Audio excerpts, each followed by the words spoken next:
Good evening, and welcome to the St. Petersburg by Night podcasting network. Tonight, we present to you our Werewolf the Apocalypse Chronicle, Rage Across Tampa. Welcome to another St. Pete by Night revamped production. The following is rated for mature audiences and may contain graphic themes that will be distressing to some viewers. As always, we recommend you ensure the safety and well-being of yourself and those around you at all times. Viewer discretion is advised.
Welcome back, everyone, to the St. Pete by Night Twitch channel, where we play St. Petersburg by Night, a massive multiplayer 5th edition World of Darkness chronicle set in St. Petersburg, Florida, including Vampire the Masquerade, including Hunter the Reckoning, and including tonight's story, Werewolf the Apocalypse. My name is Kent, also known as Michikent on all social media. I am the lead storyteller of St. Pete by Night. What you should do, while you have a second, is go follow St. Pete by Night on all of the social media listed down below, where you can find out all of the latest and greatest news about St. Pete by Night, as well as some bonus content that our players, storytellers, and staff create for us to help promote this amazing community, as well as this amazing group of stories that we have. Of course, I couldn't do this alone. I have some amazing players that make Rage Across Tampa happen. And let's go ahead and introduce those players now. Players, say hello. Hey everybody, my name's Preston. I play Aiden Goodspeed, the Arun of the Gale Stalkers. Hi everybody, my name's Champagne, Sexual Snowflake, whatever you want to call me, and I will be playing Aspen Weiss, the Philodox of the Silverfangs. Hello, everybody. My name's Noree, and I will be playing Malicious Jester, the Black Fury Galliard. Hi, everyone. I'm Simon. I'll be playing Joseph Ashspeaker, the Theurge from the Ghost Council. So, for those who have been following along with Rage Across Tampa and the story we've had, you know that we have followed primarily faithfully to the Werewolf the Apocalypse 5th edition mechanics. However, the story has grown, the story has changed, and with that comes a need for a little bit extra, a little bit more that we can sink our teeth into, as we are working with a pack that is in the process of trying to awaken a cairn, to build up a sept, to create a presence in a city long forgotten by a majority of the Garou Nation. With that, we have actually reached out to a very, very special source, Caldorian's House Rules, the Werewolf the Apocalypse 5th edition reclawed kind of homebrew mechanics that were introduced to us upon looking for some research. This is a fantastic resource. It can be found in a lot of places, including Onyx Path Publishing, probably on Drive-Thru RPG. It can be found a lot of places, but where we found it is at Mr. Gaughan's.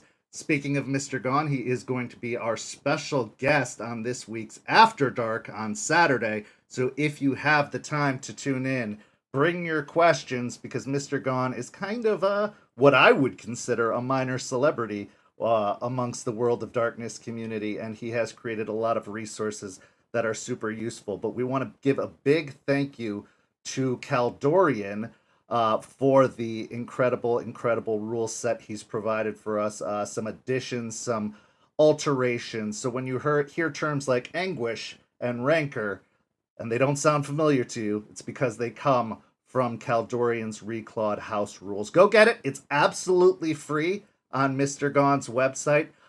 So definitely consider incorporating those into your story.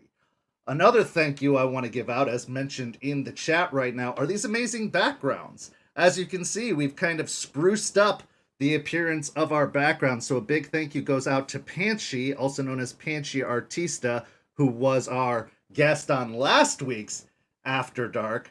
She made these new symbols and auspices for not just our werewolf games, but for our Vampire the Masquerade stories as well. So you can look forward to future episodes seeing some bright, beautiful new backgrounds to our incredible stories. That being said, let's begin tonight's story.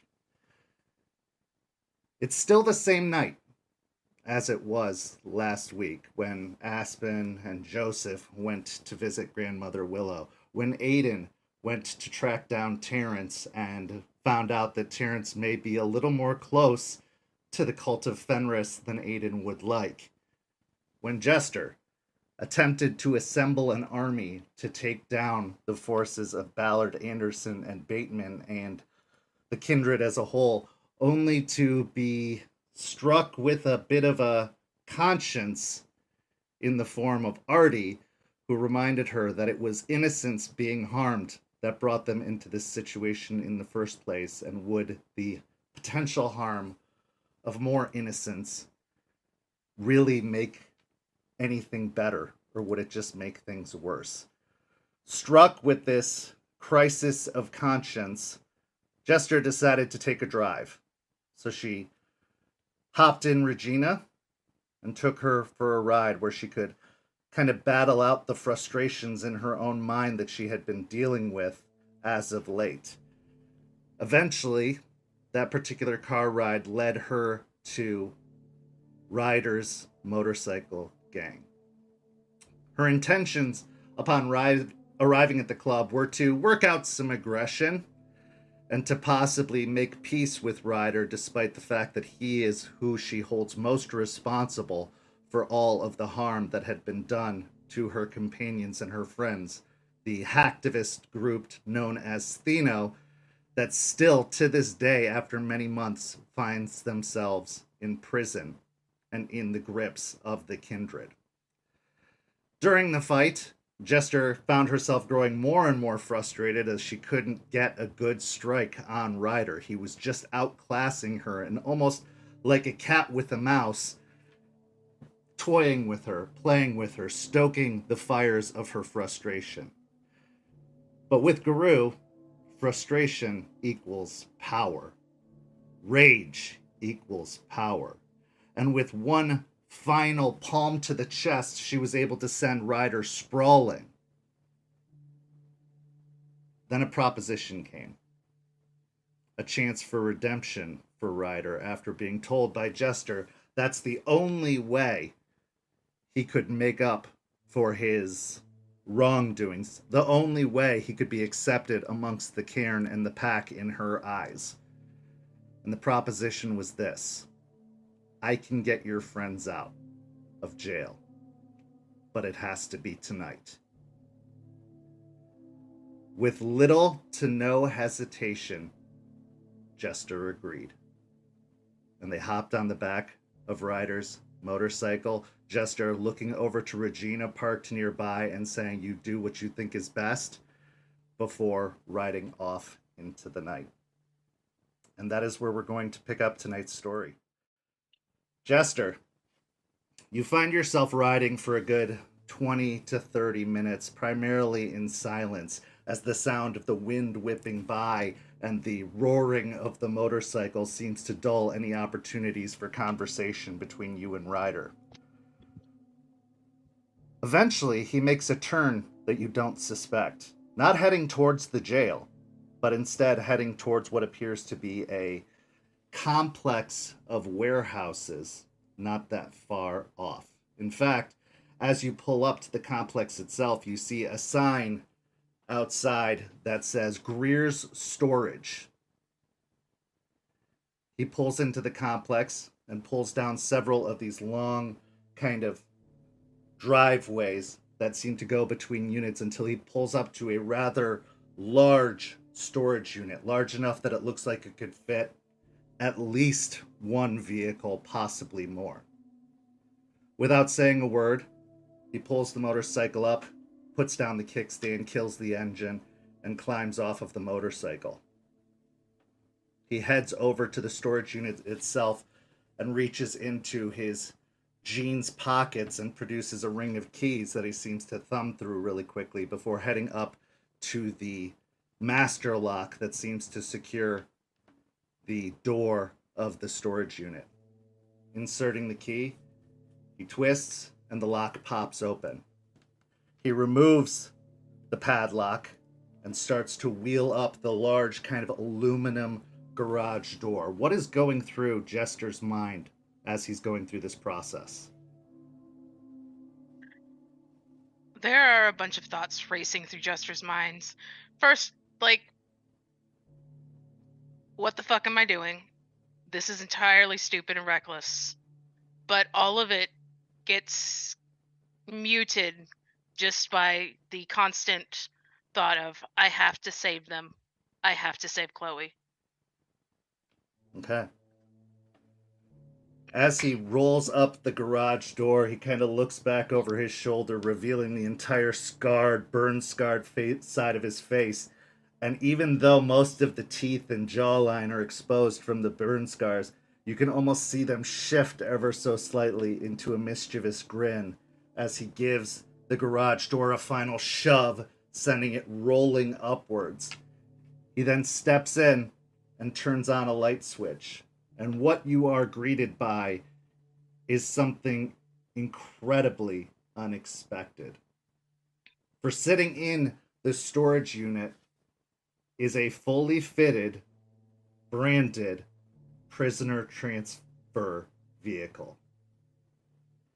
He then walks over to a cabinet nearby, pulling open the door to the cabinet and revealing a pair of prison guard uniforms. How long have you been planning this?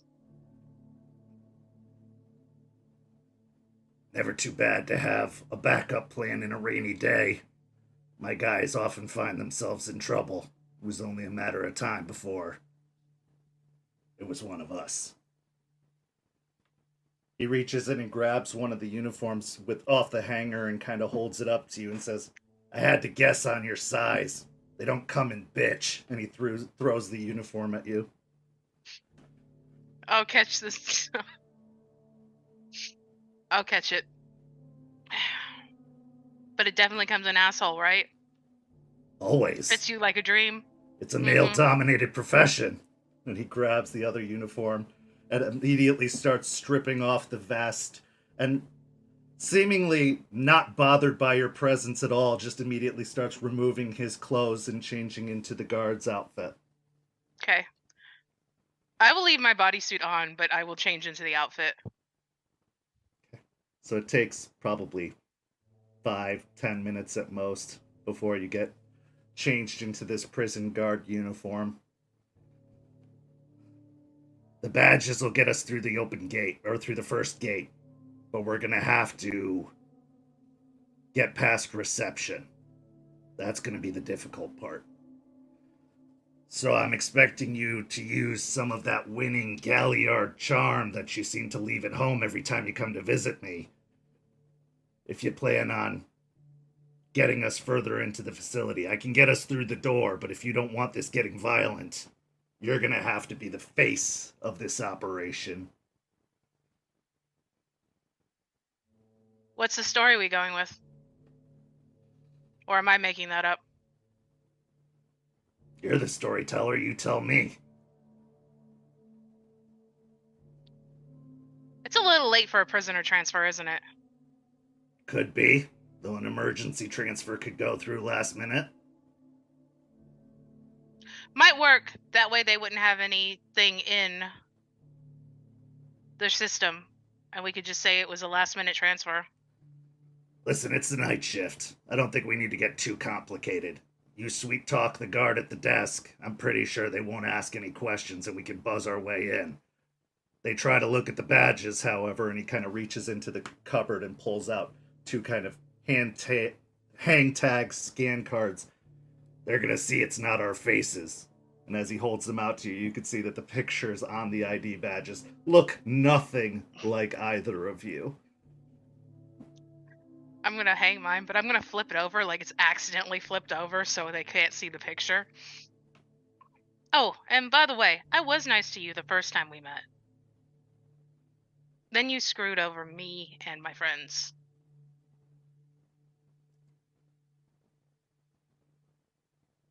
I want to tell you a story. A story about one of the only men I ever respected. Truly respected. His name was Joseph. We knew him as Blackrock. He was the Sept leader before everything started to go to shit.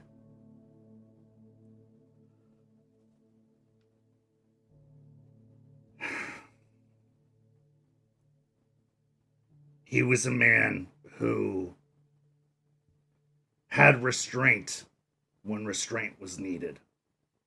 He knew when to hold back his simmering, roiling beast within him long enough to make the tough calls. He had a strong sense of calm. He had a confidence unlike anybody I'd ever seen. But, like his Shadow Lord brethren, he was a liar.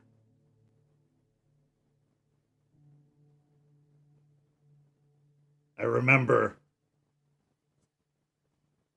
when we were kind of first establishing the new Sept, we had to drive out a bunch of followers of Fenris, the real crazy types. You think I'm bad. You should have seen these guys before they truly got fully rejected. When we drove them out, Blackrock told me to give them a chance to surrender. And if they did, to take them prisoner and bring them back to the cairn for judgment. I did exactly that. If they surrendered, I brought them. Them, their Ghislaine, their human servants, all of them. What's a Ghislaine? Oh. A Ghislaine's kind of not quite us, but not quite human either. They're a special breed. You know, when we get all big and furry and fangs and claws, it usually makes the humans a little off. Not them. Doesn't bother them a little. They see it, they recognize it, they absorb it, and it has no effect on them. That's why a lot of Ghislaine end up becoming what we used to call kinfolk. Those who weren't quite capable of becoming what we are, but knew about us and could be brought into our culture without breaching the litany, without causing a lot of issues. It's a rare thing, a very rare thing, something you don't see very often. So I did as I was told, and I brought them in.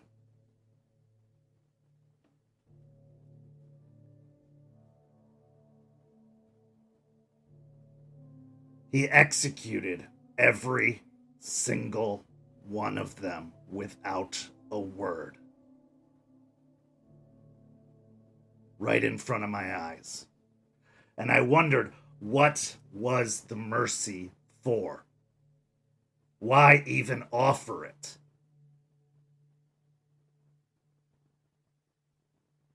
And the thing he told me that I still kind of carry with me. So you wouldn't have to carry the burden of their deaths.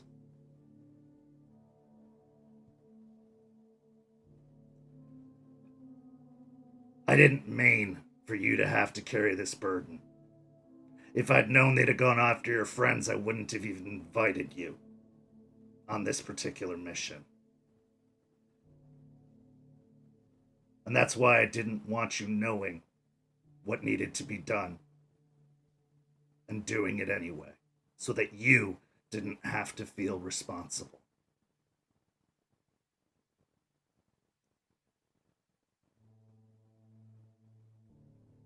I'm sorry about what happened to your friends, and I hope tonight we make it right. This was not your burden to carry.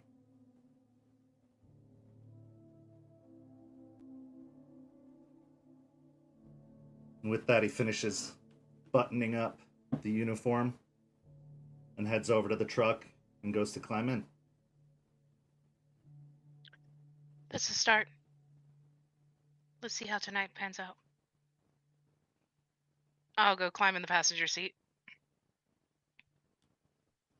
With that, you back out of the storage unit.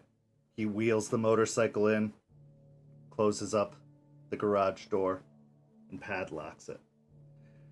He grabs kind of what looks to be a large rifle bag out of the back of the truck and puts the clave into the rifle bag, zipping it up and then stashing it kind of next to him by the driver's seat. You drive off into the night, and maybe a good 15-20 minutes later after departing the facility, you arrive at the jail. Arriving at the kind of call box, the first security guard station, he swipes his badge through the ID scanner, and the gate buzzes and then automatically starts to roll open. He gives kind of a head looking away wave to the guard that's at the guard booth, who just kind of waves in response, and the truck pulls forward. We'll return to the prison break in just a moment. Whereas across town, Aspen, you were asked to come meet with Artie at Artie's apartment, that he had something that was weighing on his mind that he wanted to talk to you about.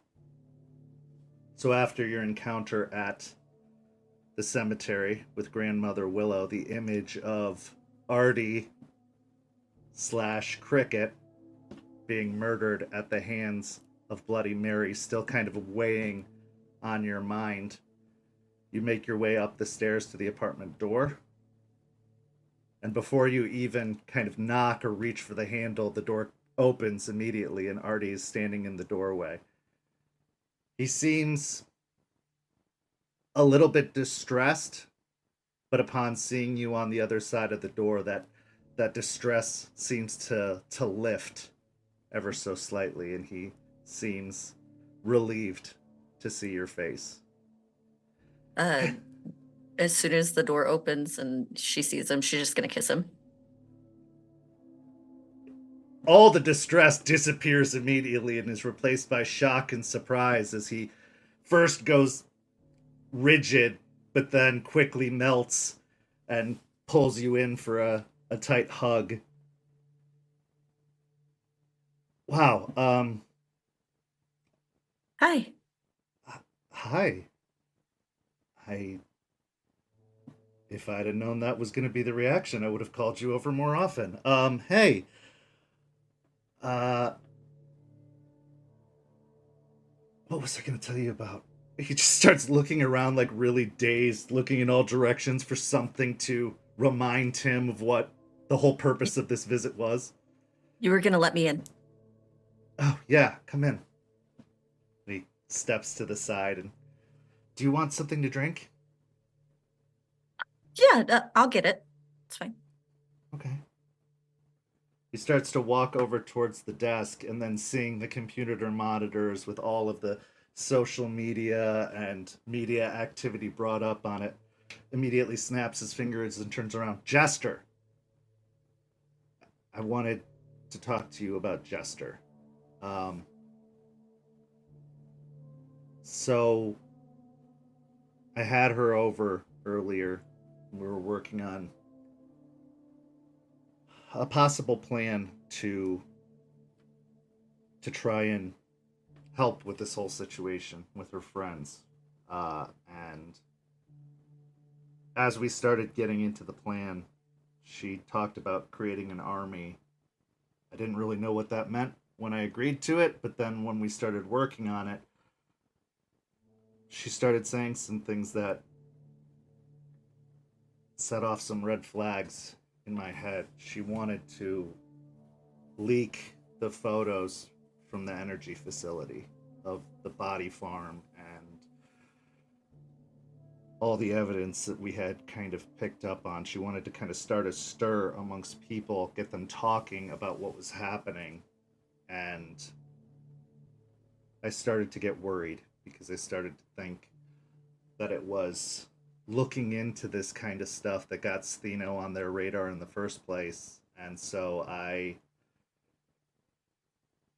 did what she said and got everything set up. But before I executed it, I told her that I didn't think it was a good idea and explained that putting more innocents in danger instead of helping the innocents that are already in danger, bringing people closer to our world without them fully knowing the danger. I mean, we can't tell people they're vampires. They'll just discredit us and ignore us, and, it'll just sound like crazy talk. But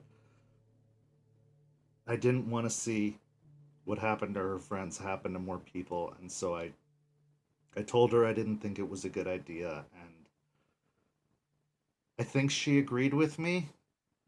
She said for me to start looking into the getting them out of jail the technical way, the body switching, which, I mean, it's less innocence, or at least we could pick people who aren't exactly innocent to swap them out for. But then she left.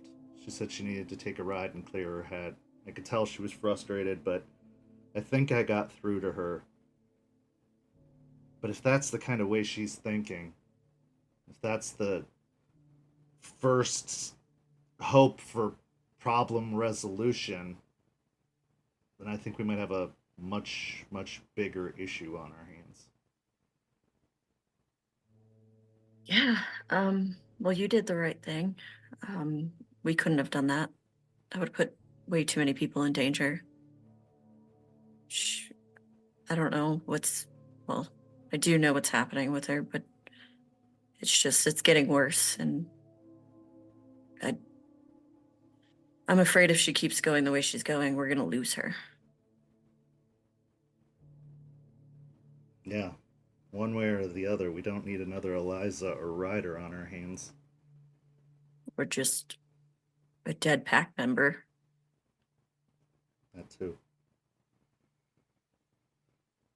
That's why I wanted to bring you over. I mean, the other stuff is the cherry on top, but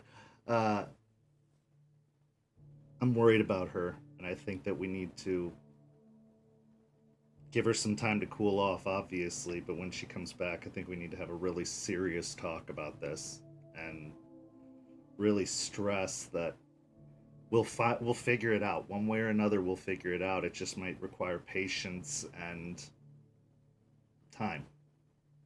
Yeah, because we can't do this. And she kind of head turns to the computer. We can't. No, I didn't think so either. I get where her head's at. That's the world she knows. It's the world she comes from, and you know, the power of social media can be a wonderful thing, but these people have no idea what they'd be getting into. And if they found her friends, if they found her mom, what else could they find, and how easily? Maybe they're as good as I am, if not better, at this stuff. Exactly. And who's to say that they can't turn it around and make it her?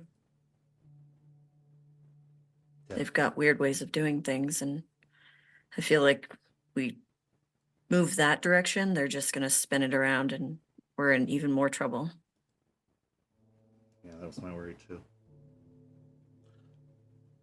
What about you? What about how things go with the tree? It went well, I guess. Um, she showed me some things, and it was unsettling, to say the least. What kind of things? The sept before, pack before, Ryder being held down, and another one of them being pulled apart. Except sometimes it was them, and sometimes it was me, and sometimes it was you.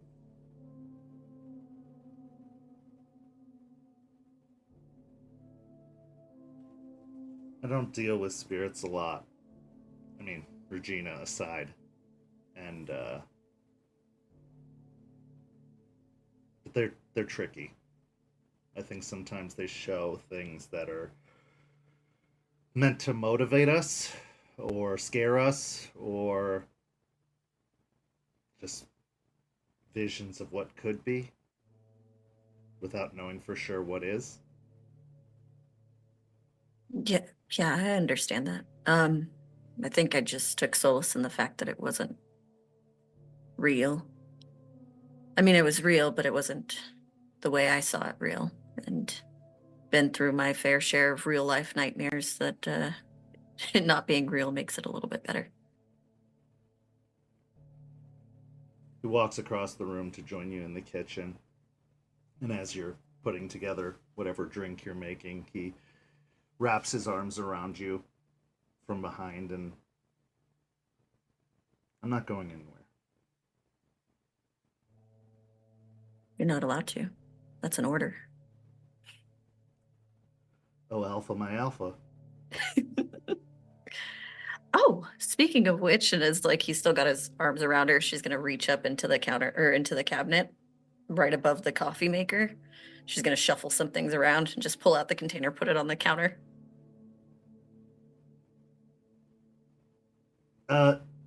Sugar's in the other bin up there. She'll turn around, hop onto the counter. She'll like push it closer to him. You want tea? Okay. No more for Aiden. Or that goes in the toilet.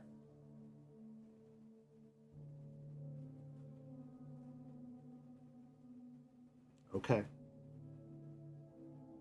To be fair, he wanted something stinky, and I don't know how all that works, so I just grabbed the, most potent thing I could find. And hey, you can't argue with the results. We found Terrence, and then we found a lot more than Terrence.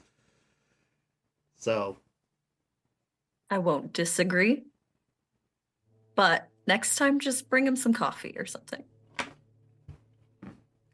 I will inquire with Eliza about what the better ritual components are so that next time he's here, I have this stuff on hand for you.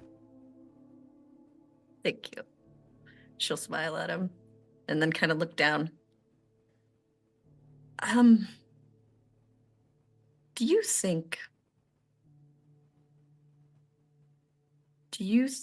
that in our situation, everyone's situation, the whole pack, do you think there's ever going to be a happy ending?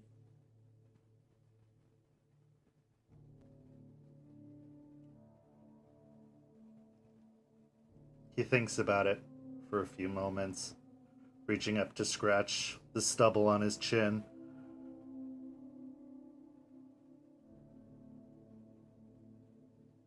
Well, to repeat back something you've said to me, it has to mean something, right? What's the point of all of it if there isn't the possibility of a payoff? Who would willingly martyr themselves time and time again if there isn't the possibility of a happy ending? And now that you're in my life, and we can do, kind of ticks his head over towards the doorway where you kissed him, things like that, I am counting on it. Me too.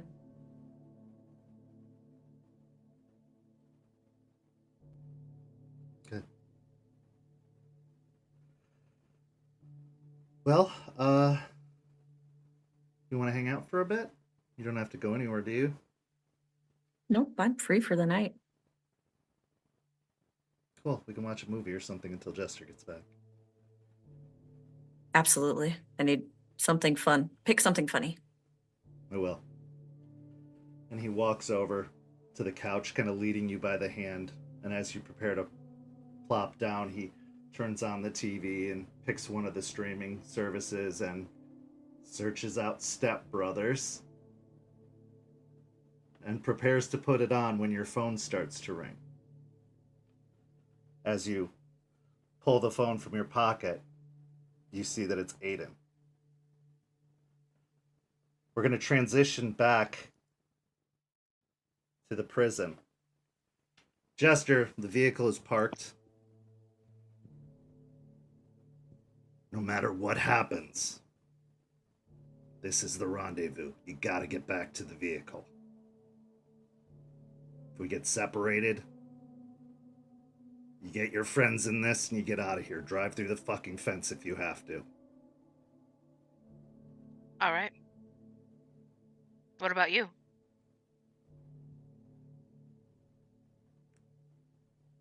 All things go well, it won't even be an issue and we'll just walk right out.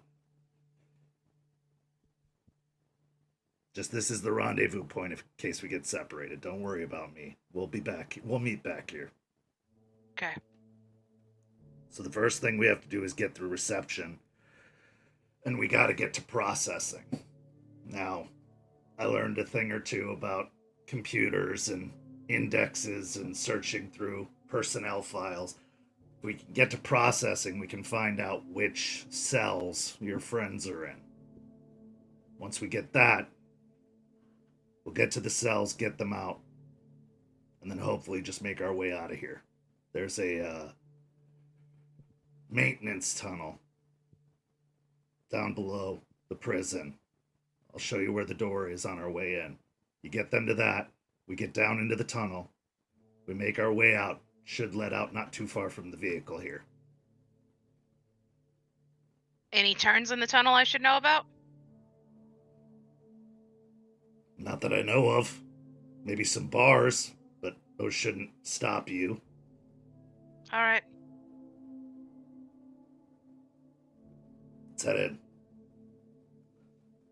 With that, you make your way into the receiving area of the prison, scanning the badges that allow the doors to be unlocked after hours. And as you approach the next set of doors leading into kind of the prison processing and receiving area, a guard at the reception desk kind of looks up and says, I didn't have anything scheduled for tonight. What are you doing here? Hey, yeah. It's been a long night. Apparently, we have some sort of emergency transfer going on. They didn't even give us any paperwork, man. Like, said they're gonna sport it over to you. Have you gotten anything? They turn and start typing at the keyboard at their computer. Go ahead and roll me a manipulation and subterfuge, as you are clearly lying.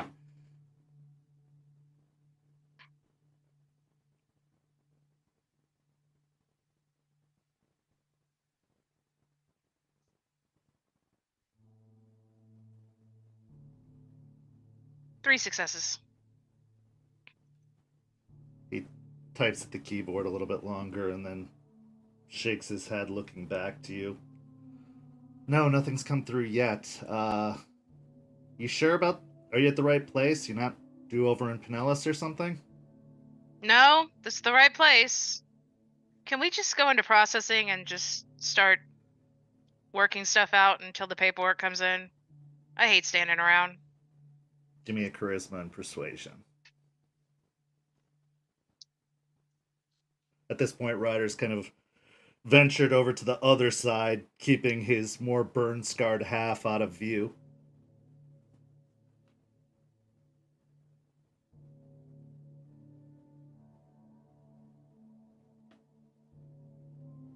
Four successes. The guard kind of looks skeptically for a moment, but then, yeah, that should be fine. No problem. And he presses a button near the desk, and you hear a buzz, and the door leading further into the facility kind of unlock and pop open. Just go hang out and processing and receiving, and I'll come get you once the paperwork comes through and we can get this all cleared out. I'll put in a call, too, to make sure that it's all straightened out. Great. Thanks, man. Owe you one. Night shift sucks, he says as you make your way through the second layer of security. Heading further into the facility, you see that there is a processing and receiving area and a place where they take mug shots and kind of get a lot of the paperwork done. Heading up to the processing and receiving door, you find that it is unlocked and easy to open and get inside. Go ahead and roll me a dexterity and stealth, however, as you are starting to make your way further into the facility and possibly going to access things that aren't necessarily legitimate.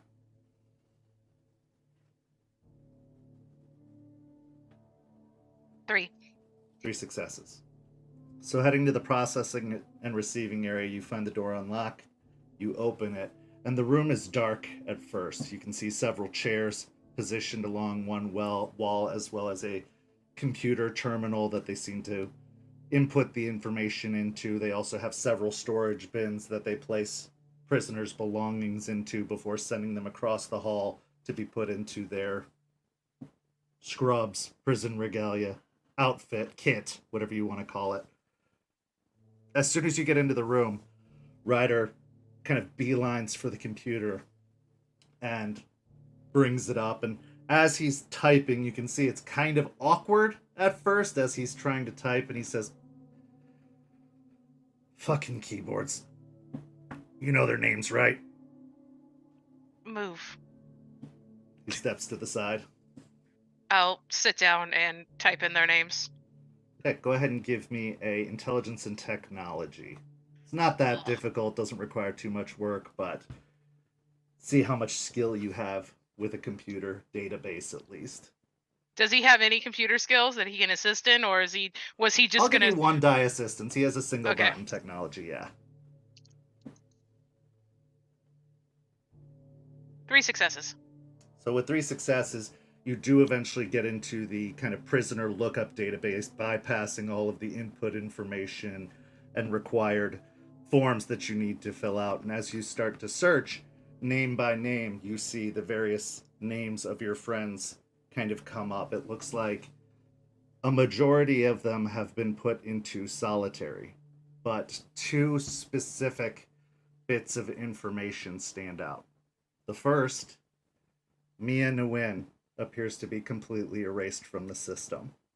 There's no mention of a past prison record. There's no mention of a cell in holding. As far as this particular database is concerned, she's a ghost and never existed.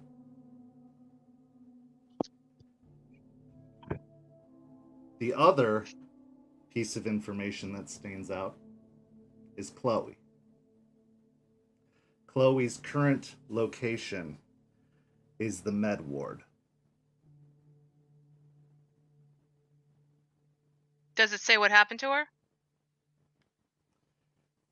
It says that she has been suffering intense fatigue and is undergoing blood testing and bed rest.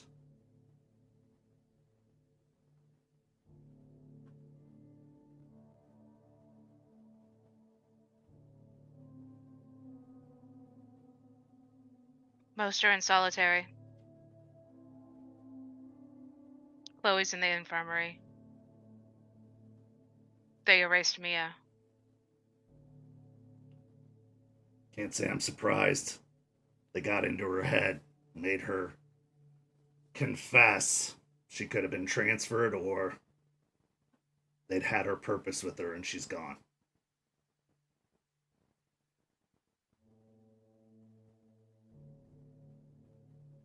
It's completely gone here. There's no way I can actually just see if she was transferred or anything. There doesn't appear to be any evidence whatsoever that Mia Nguyen was ever in this particular prison system.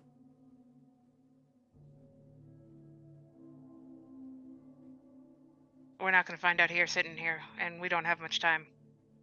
Where do you want to go first?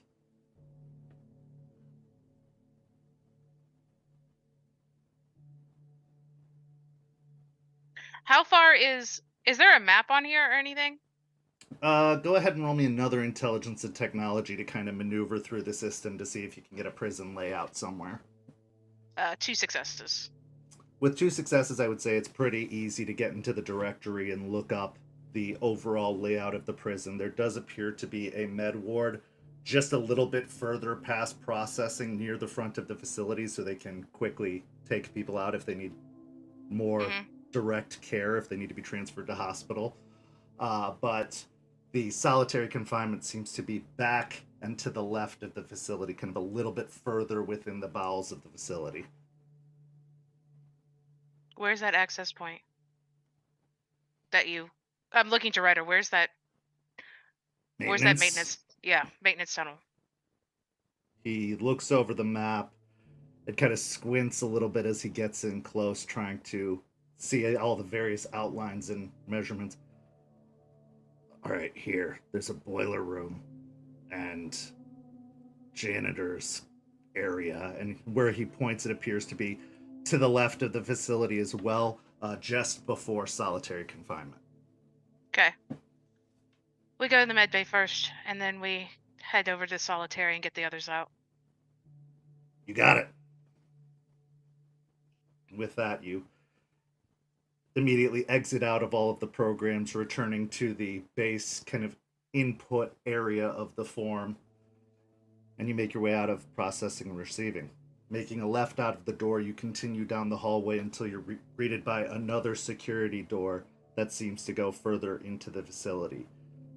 As you try to swipe your badge, it doesn't register, but it does look like it has a pretty standard lock that you could use to open it. It is electronically sealed, but a little bit of larceny could probably get you through the door.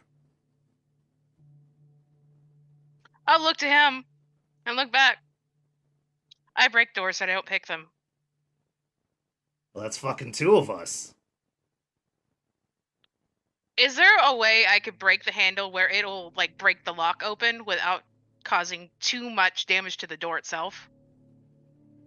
You could certainly try. However, I'm going to make it a strength and stealth test. Okay. In order to break it open. Can I get my favor? I will let you get your favor, as this is definitely in the Gorgon's wheelhouse of something keeping you, a barrier that you have to bypass. So that allows you 1 extra dice to your pool. Excellent. 4 successes. Okay. So grabbing a handle on the door. You jostle it a little bit back and forth, trying to see if you can get a good hang of it. And as you do, you give it a quick jerk and a twist, and you hear a snap of steel inside. You shake the door a little bit, and you can hear the deadbolt kind of rattling ever so slightly, but you hear it kind of disengage eventually as you rattle the door enough times, allowing it to be opened. As you open it, you do hear a buzzing, but it's more of a buzzing of if this door remains open too long, an alarm will go off. Okay. But so you have about at least 15, 20 seconds to get through before it's going to go off. I'll wave Ryder through, and then I'm going to try to shut the door on the other side. Okay, so as you quickly get through the door and pull it closed behind you, you hear the buzzing stop. Roll me another dexterity and stealth as you try to make your way through the corridor heading towards the med bay. You can see a sign with kind of directions pointing off: cafeteria this way, infirmary this way, general holding straight ahead. 4 successes. 4 successes. So loping your way kind of through the hallway, staying in your Hamid form, trying to be aware of whatever is around you. You seem to go primarily undetected. Making your way through, you get to an intersection where the right would lead you to the med bay, the left would lead you to the cafeteria. Go ahead and roll me a wits and awareness.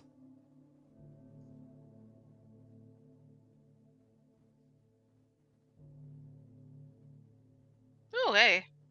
4 successes. 4 successes. You hear some chatting kind of coming from the left hallway, sounding like it's coming in your direction. As you hear footsteps and what sounds like 2 guards making small talk as they're on patrol down the hallway to the left. I am going to grab Ryder by his arm and, yank him into the med bay. So quickly making your way around the corner and going through the med bay door and slamming it shut, you manage to avoid the guards, who eventually just pass by the door itself. You can hear the footsteps passing by and going beyond further down the hallway. The med bay is a rather advanced area. There seems to be a waiting area and then some examination rooms off to the left, and then there appears to be what looks to be like medical holding to the back, where it's got locked doors, but also has all the medical needs inside as well. You do hear some conversation coming from one of the examination areas nearby. You hear talking, and the lights are on, and it does look like the facility, for all intents and purposes, is open.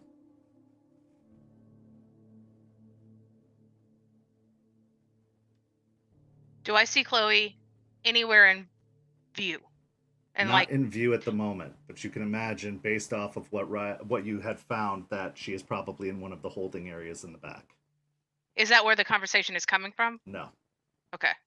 I'm going to try to sneak over to the holding areas. Okay. It's not hard to do. Crossing the room, trying to make use of the cover that you have. You find your way over to the holding room door, and again, you find a locked door.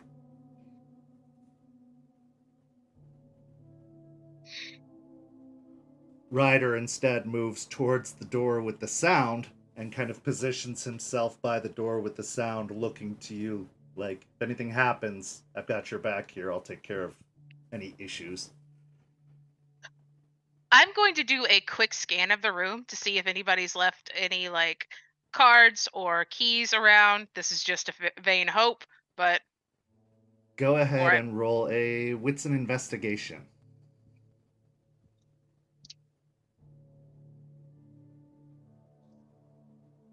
Yeah, nothing. You don't seem to find anything. It does look like there is some paperwork kind of out on the desk, and that one of the doctor's lab coats is kind of slung over the back of the office chair by the desk, but there doesn't seem to be any obvious sign of keys or anything. Okay, my way then. Will my key card work? As you Pretty try to sure. swipe the key card, it gives a beep saying no. So I will. What is it? The same similar door as the hallway door, or is it more reinforced?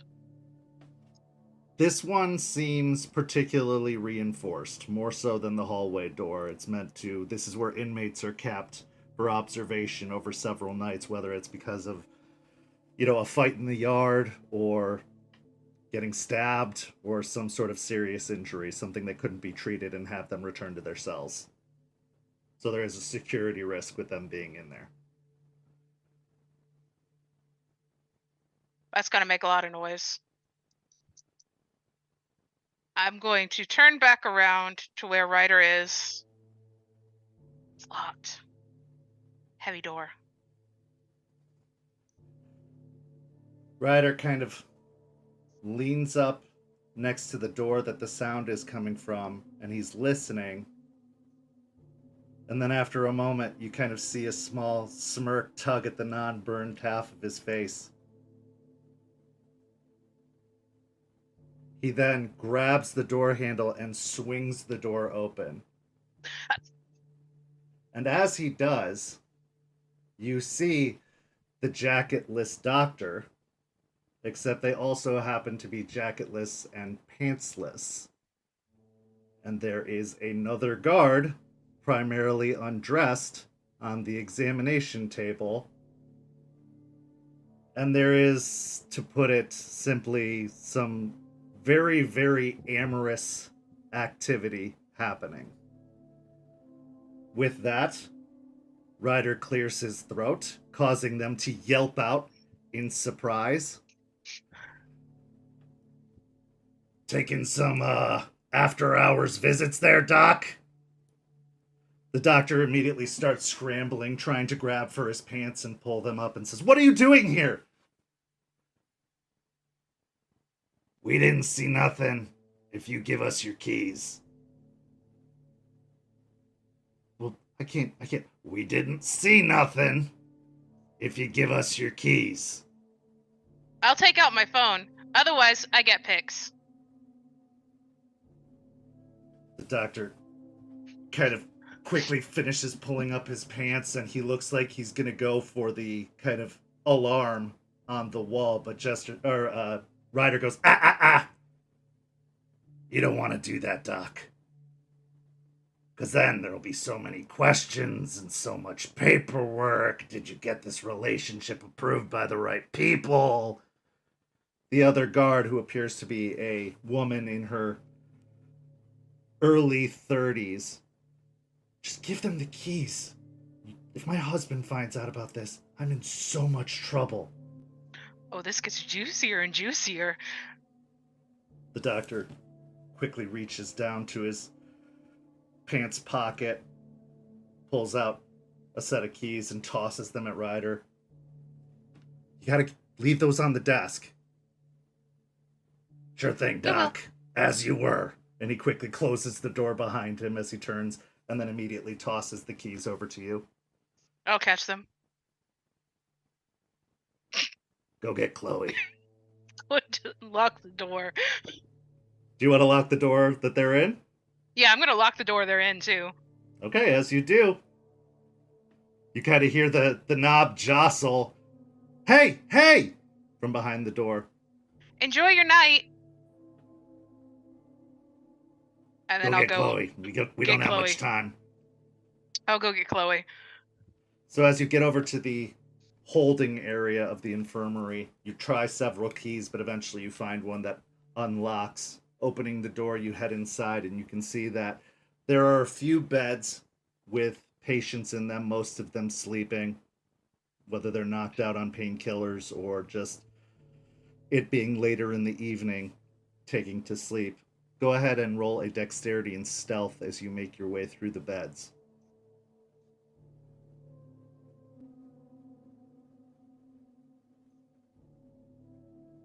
Three successes.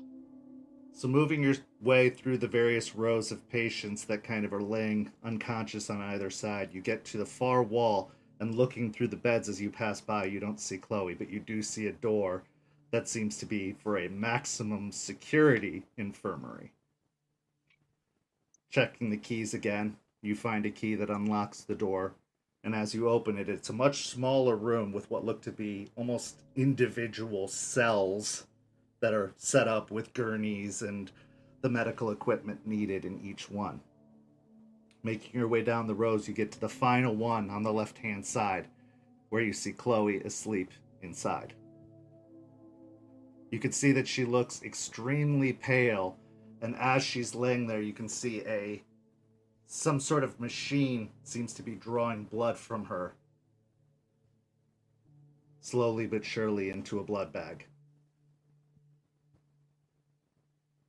Go ahead and take an additional point of rage, but Okay, also take a stain of anguish, as this is your touchstone and they have clearly been damaged.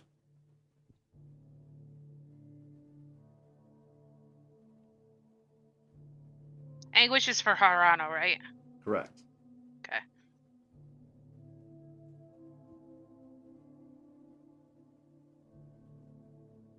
I'm going to rush to her. Again, fumbling through the keys, you eventually find one in your panic that unlocks the door, and as you pull it open, you make your way into the room. You find her looking very drawn, exhausted, and unconscious on the bed.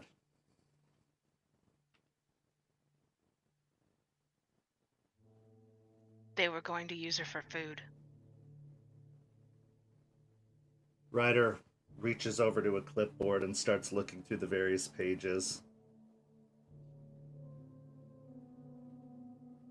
I don't know about that.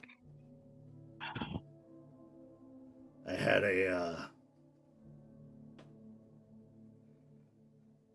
friend a while back who was good at this kind of stuff and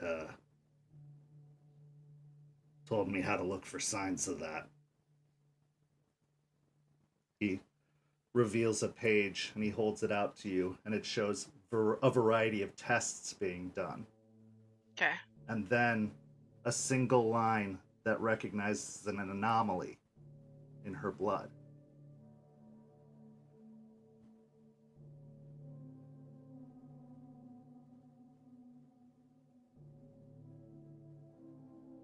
Holy shit. What? She's a Ghislaine. And with that, we are going to transition away. Aiden, you had made a phone call after your encounter with Terrence and the cult of Fenris. You called Aspen, who told you to meet her at Artie's place and that it wasn't safe to talk about anything you'd seen over the phone. Turning into your lupus form, you quickly made your way across town, back towards where you knew Artie's apartment to be. You had gotten pretty familiar with the surroundings in the few weeks. So you arrive at the apartment, making your way up, and now you find yourself inside. Aspen and Artie are waiting for you as you make your way in. You see them sitting on the couch, and you can see that Step Brothers is on the TV and currently paused. Hey, buddy. Hi. He kind of like shut the door abruptly, and then take a seat on the couch. Sorry, long run.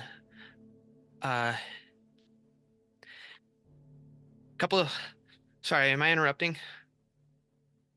Nope. Continue. Okay, Artie, you remember that night when we went to the trailer park? Yeah. Okay, so Fenris. yeah.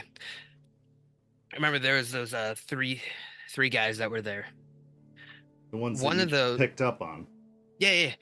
One of those is staying in the same room as Terrence. They're like friends or something, because the kid I wasn't talking, sorry. I went to go find Terrence at the university to do just kind of an overall check. When I got there, he eventually came out. I was it was just my wolf self, um, doing slow interactions with him. Then that guy came out and said, "We got to head back." So I don't know if the other two of the cult people are with him, but I don't know if Terrence is necessarily in danger or what. Um, I'm trying to figure out how to move forward with what I've just found out. Do 'Cause you you got, do you think they're watching him?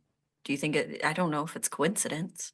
I'm not sure, because they both are going to turn. That's going to happen. I don't know if the one guy with Terrence is with the cult, or if like he's just talking with them. I haven't interacted with him at all. Um, but he seemed really close with Terrence, and I don't know if they are trying to get Terrence to join them. I gotta try and get in between that, but I don't know how to do that.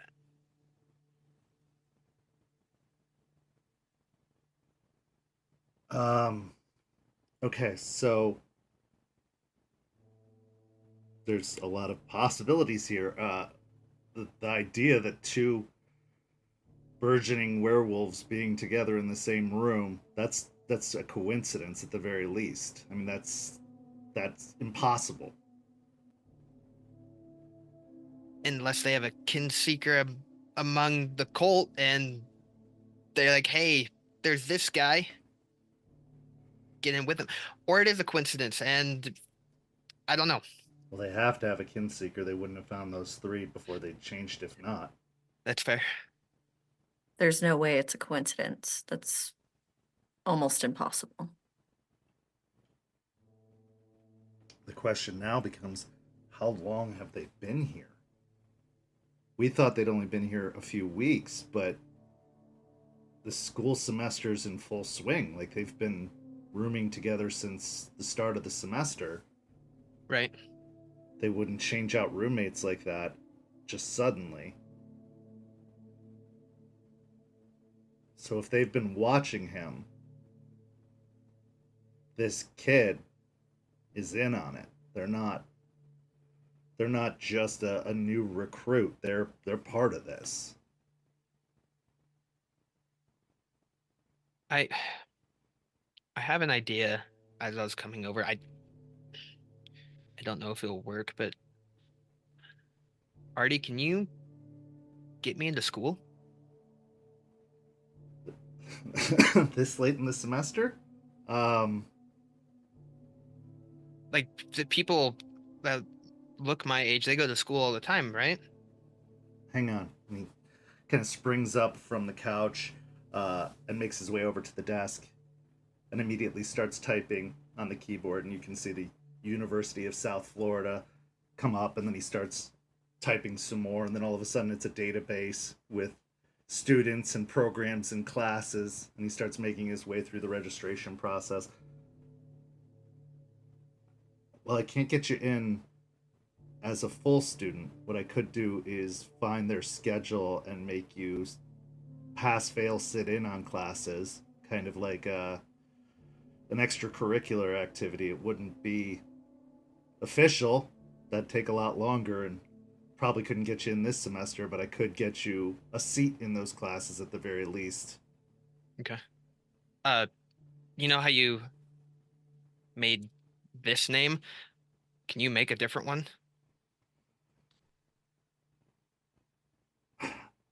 It'll take me a couple days, but I could do something that'll get you past at least a cursory glance from the school system and everything like that. Yeah. I could At at least least get you in their database so that they wouldn't even think twice about you sitting in on a class. Yeah, I need to talk to Terrence. I need to actually be able to communicate with him. And being a wolf, I can't get that across. Is Do he you think there's a even way to get him in as like an RA? For that dorm specifically?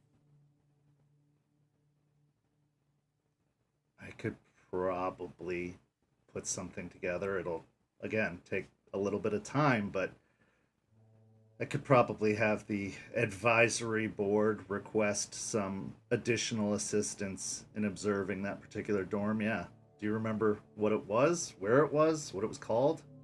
I know it was in the courtyard, it's towards the middle building to my left. That's all I'll I really find it. I got. just got to get into his records and I'll find out where he's staying. And he Okay. turns and continues typing.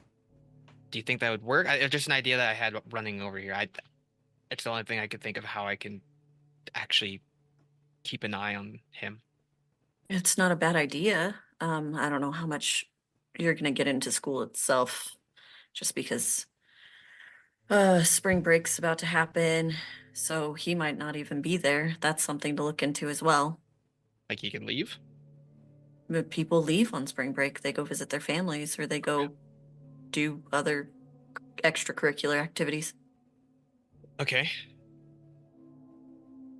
I'll cross that bridge if that happens. Listen, I'll get started on what I can tonight. It's going to take me a few days, so we'll probably have to check in about it later. But we'll get it figured out. Don't worry. We'll get you in to see him. Did he see you? Did he say anything? Yeah, I tried going like this, and some of the security guys there escorted me out because I tried getting in, and I'm not the best at lying. I tried saying that I lost my little plastic thing. So they escorted me out, but then they went a different way. I turned into a wolf. I let out a couple howls because I know Terrence likes wolves, so I was trying to lure him out that way. But when he finally saw me, I couldn't necessarily turn into myself. So he talked to me, but he's planning on meeting me at some point out in the woods where we first met, where I first he saw me on a hunt. He's going to bring me some food or something. Okay. Well, that's good. Yeah, he seems fine though. I just if the cult is here and now they're with him, I feel like he's gonna be going through his change here soon. And if that's the case, I need to be ready for that to help him through that process. I also think you definitely need to find a way to meet with him as this, so you Yeah. can have conversations with him. That's an easier way to sway him and get to know him and understand him better. As far as what I know about kin seeking, they aren't usually told about any of this until after the change happens. You don't give them a heads up, but I'm not sure. I mean, I don't know how you'd approach him in any other way without revealing it. I I don't know. I'll just try to talk to him, get some somewhat friendly, get an understanding between the two of us. Then maybe I can talk to him about the other guy. Maybe the other guy is a really nice person and just wrapped in the whole cult thing. I don't know.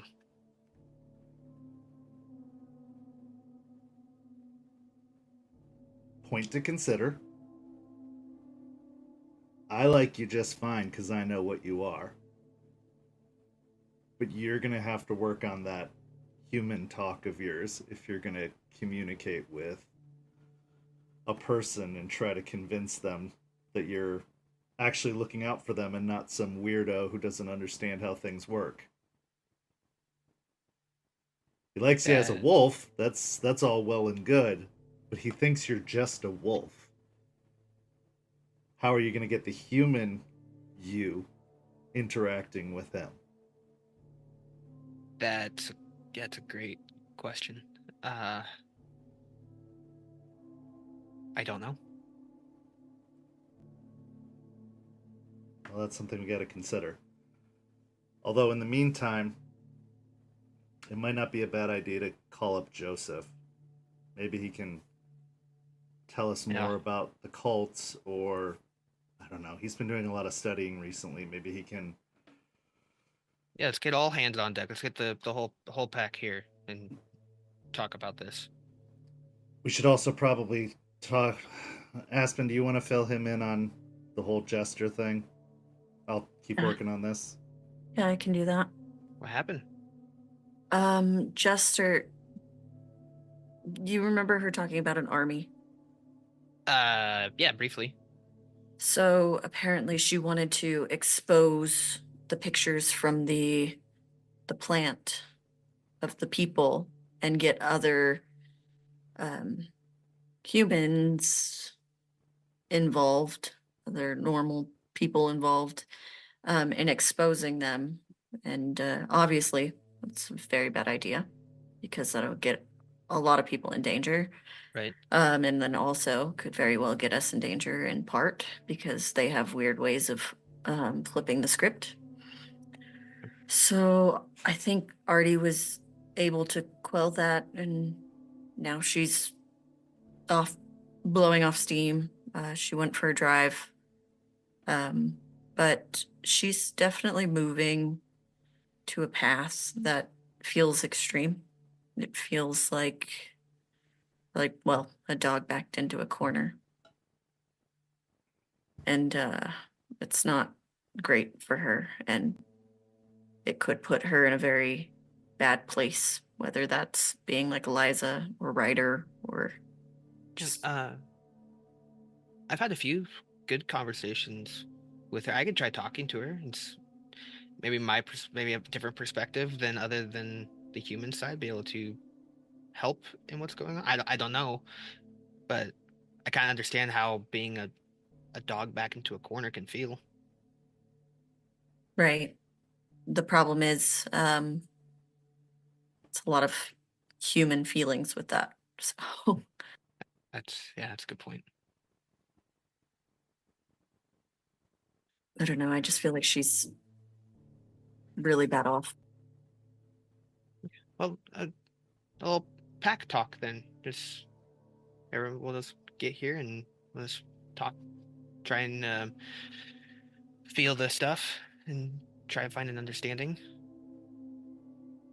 Yeah, I think that'd be good. I just want us all to be on the same page. Yeah. I think the best course of action would be to, just let her know that she doesn't have to do things alone, and we're all here for her. Yeah, I agree 100%. That I think it'd be good. Well, I think for everybody, just a reassurance kind of thing. Yeah, there's a lot of things going on right now. And the last thing we need is one of our own to be stuck in a bad place. Yeah, and one of us going and blowing off steam, but alone can end badly. Or she might just be blowing off steam with Leon. You don't know. Yeah, let's give her some time. I'm Okay. sure she'll reach out or come home soon. She's At the very frustrated. least, yeah. Just at the very least, we could get Joseph, because you Yeah. say you've been doing like readings and or the research on different stuff. Let me give Yeah, him a good. call. I'll bring him over. Awesome. Yeah, perfect. With that, back to the prison. Jester, you've unhooked Chloe from the machine. She still seems to be very dazed and very kind of in and out of consciousness. As you remove the IV bag that was feeding her fluids, you can see that there was also a chemical introduced into the IV fluid to help keep her unconscious purposefully, a sedative.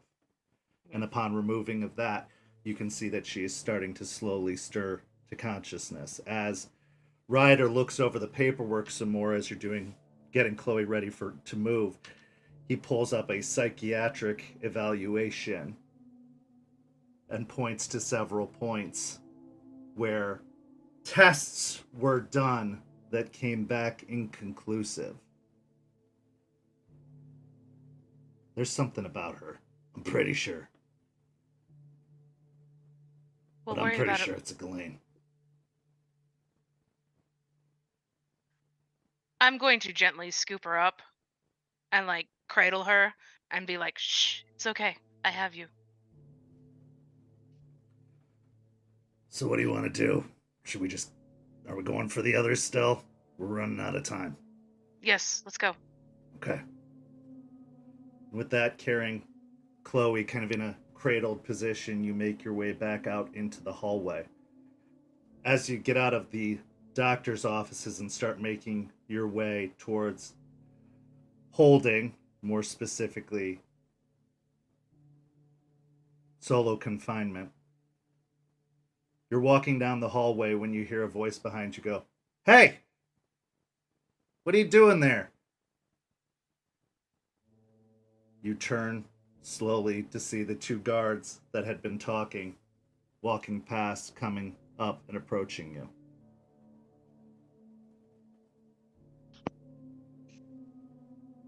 Returning this prisoner to her solitary cell. She's recovered. What's your name? We didn't get any paperwork from the doc about any movement tonight. That usually happens in the morning. I heard paperwork's all messed up lately. Go ahead and make another manipulation and subterfuge.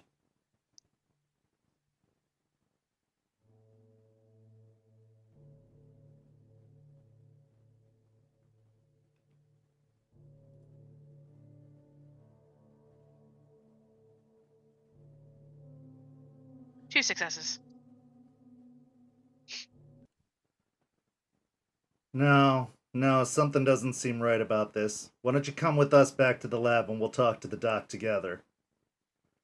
Ryder looks over at you I'll just and nod. gives a like, and then immediately turns and starts moving towards them, his body growing larger as he seems to spring into action, switching into his glabro form and engaging with the guards.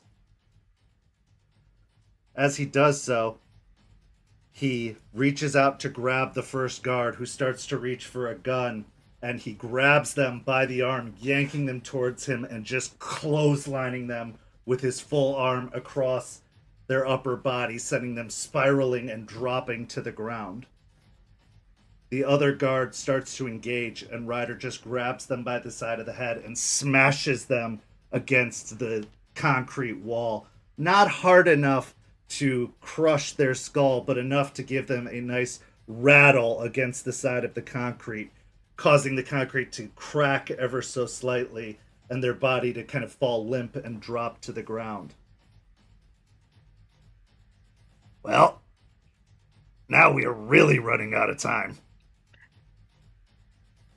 Is there anywhere we can like hide them, like they're not in the middle of the hall in case somebody comes by?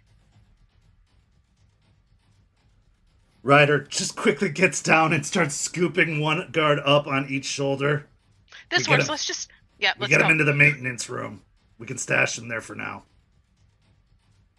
And with that, you both kind of pick up the pace and start making your way down the hallway until you find the corridors that lead to general holding and then to independent confinement. Making a left, you head down the hallway. And as you see that it turns right, roll me a wits and awareness check.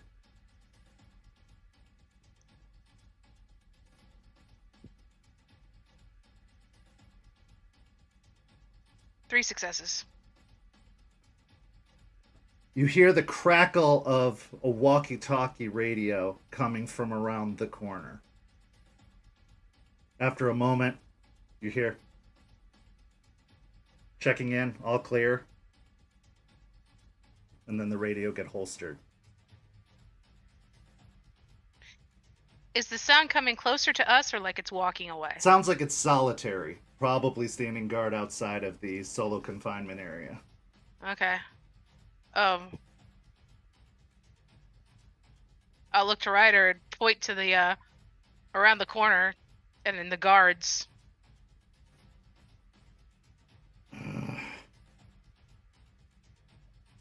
They do regular check-ins, and they radio again, and he doesn't answer. This place is going on lockdown.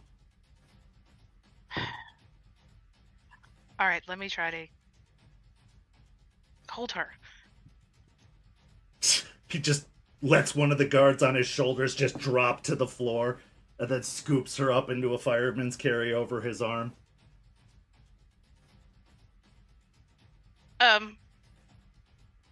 All right. I'm actually gonna look up my name tag to see what my supposed name is. Samantha Richardson. Okay. I'm gonna walk around the corner. You see two guards with what appear to be rifles already at the ready, standing beside what seems to be a large steel door with a small window with bars on it, and this one is definitely electronically locked. Okay. I've been sent to relieve you. Go ahead and roll a manipulation and subterfuge again as they look slightly confused at one another than at you. I'm gonna roll a willpower on this. Or spend a willpower to roll.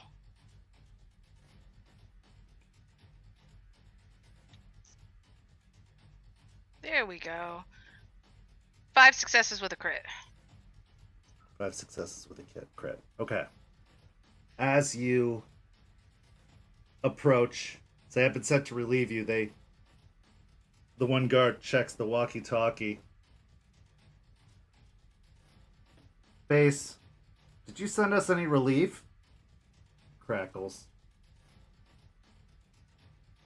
No, we didn't send anybody.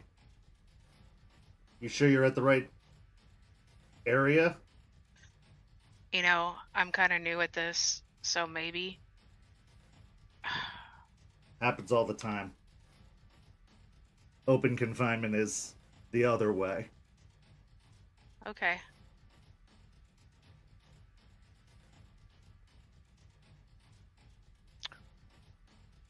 I'm going Glabro, and I'm going to attempt to knock both of them out.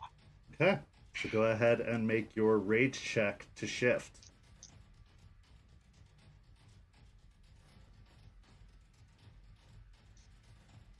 Okay, so you make the rage check, growing stronger, more muscular, more vascular, the veins starting to stand out on your neck as your size grows, your clothes becoming very tight, the guard uniform almost straining to stay affixed to your form. As you start to change, the guards kind of tilt their heads in a very confused manner and start to raise their rifles. Go ahead and declare your intention. We will do the 3 rounds and out. All right. So my intention is to actually slam them both into each other, hopefully enough to knock them out. So you want to grab both of them at the same time and try to slam them together. Right. Okay. So go ahead and roll me your strength and brawl. However, you will have to split the pool between the 2 guards. So you'll have to do half for one, half for the other, and you can decide how many dice are in each half.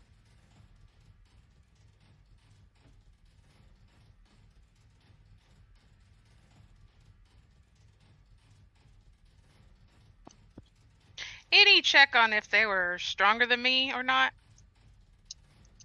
You want to try and determine if they're stronger than you? I just want to know if I can get my bonus die from fighting something that is more powerful than me. No. These are humans. They are definitely not more powerful than you. Thought it was worth a shot. All right. I'm splitting 4 and 4. Okay.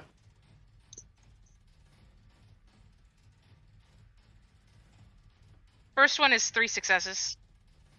Okay. And the second? 3 successes. Okay. So as you move up to kind of grab both guards, one of the guards immediately bats your arm out of the way with the butt of the rifle and raises it up, preparing to fire at you. The other guard you manage to grab a hold of, but as you try to swing them, you kind of push them away past that, the guard you're trying to hit them with, and they stumble off to the side a little bit. and then also raise their rifle to fire, letting out a gunshot, which hits you and does 2 points of superficial physical damage. Okay. Next round, declare your intention.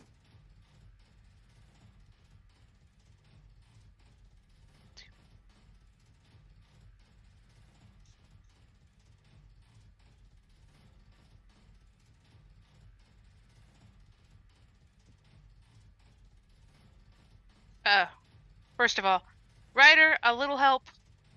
Okay? I'm going after the one that's closest to me. I'm going to attempt to slam him against the wall. Yeah, give me another strength and brawl. You can use your full pool as you are only opposing the one, or attempting to attack the one.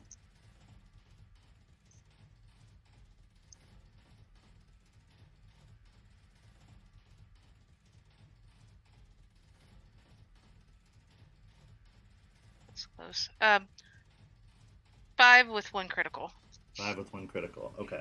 So you do manage to grab them and slam them against the wall, just crushing their body against the wall. Not enough to knock them unconscious, but as they're struggling against you, they hit the wall and they thud very hard and let out a groan. The other guard goes to raise his rifle and fire again as an object kind of comes soaring from out of your field of vision and slamming into the guard as one of the unconscious guards from earlier is literally thrown at the other guard, smashing into him and knocking him back, causing him to drop his rifle to the ground. Final round, declare your intention.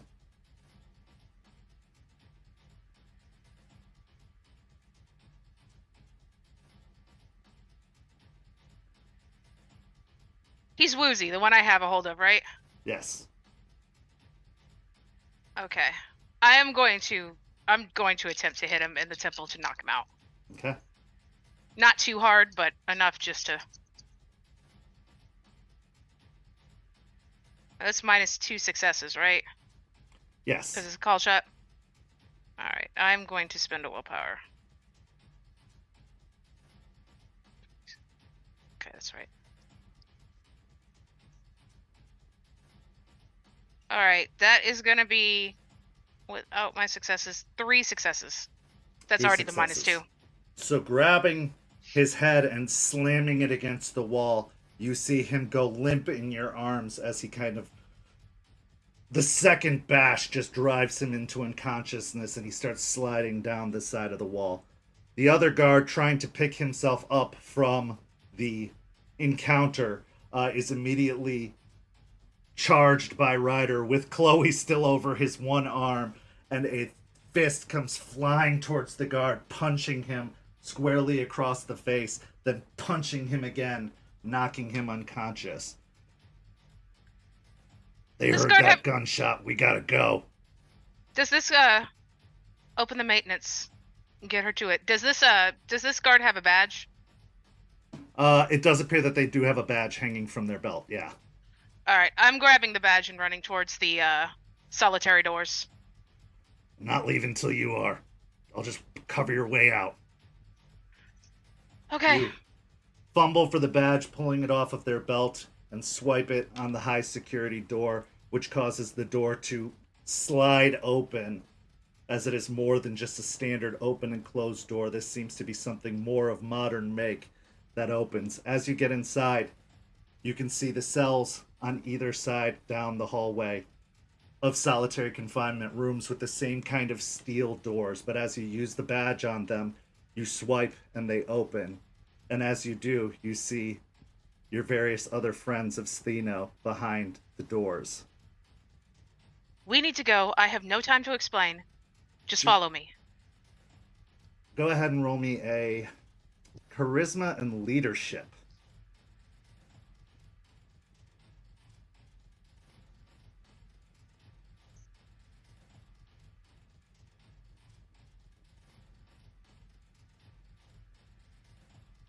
Ooh, 3 successes. Okay, 3 successes. They kind of rub their eyes and start to stand. Okay, isn't this a terrible idea? Probably, but you staying here is worse. Okay. And they start to get up. And as your friends make their way out into the hallway, you start heading back towards the door to solitary confinement, where you see Ryder turn to the other direction.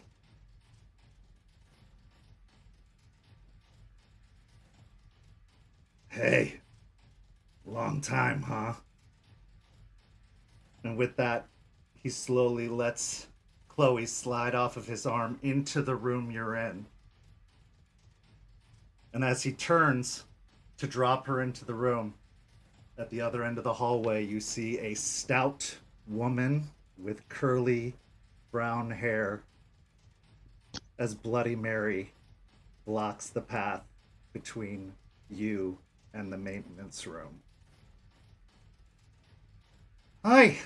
Didn't get enough the first time, I see. Well, I think it's time for this to be the last. And she kind of cracks her knuckles. Ryder looks back at you. Figure it out. And he hits a button on the wall and the door shuts between the two of you, blocking him out in the hallway and leaving you and your friends inside. And that is where we are going to go to break. We'll be back in about 5 minutes. See you all very, very soon.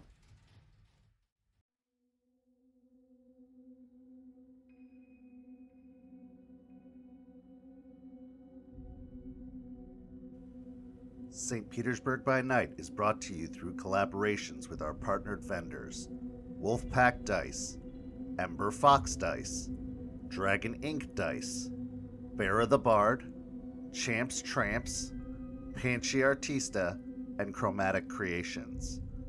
Links to our partner vendors, as well as our Twitch and YouTube channels, can be found on our website, stpetebynight.com. The official theme song for St. Petersburg by Night is Vampire by Faith and Failure. You can find them at faithandfailure.com. You can follow SPbN on all socials with the hashtag StPeteByNight.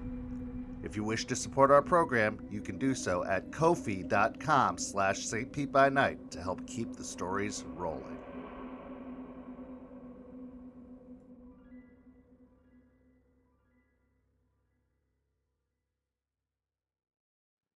Okay, we are back from the break.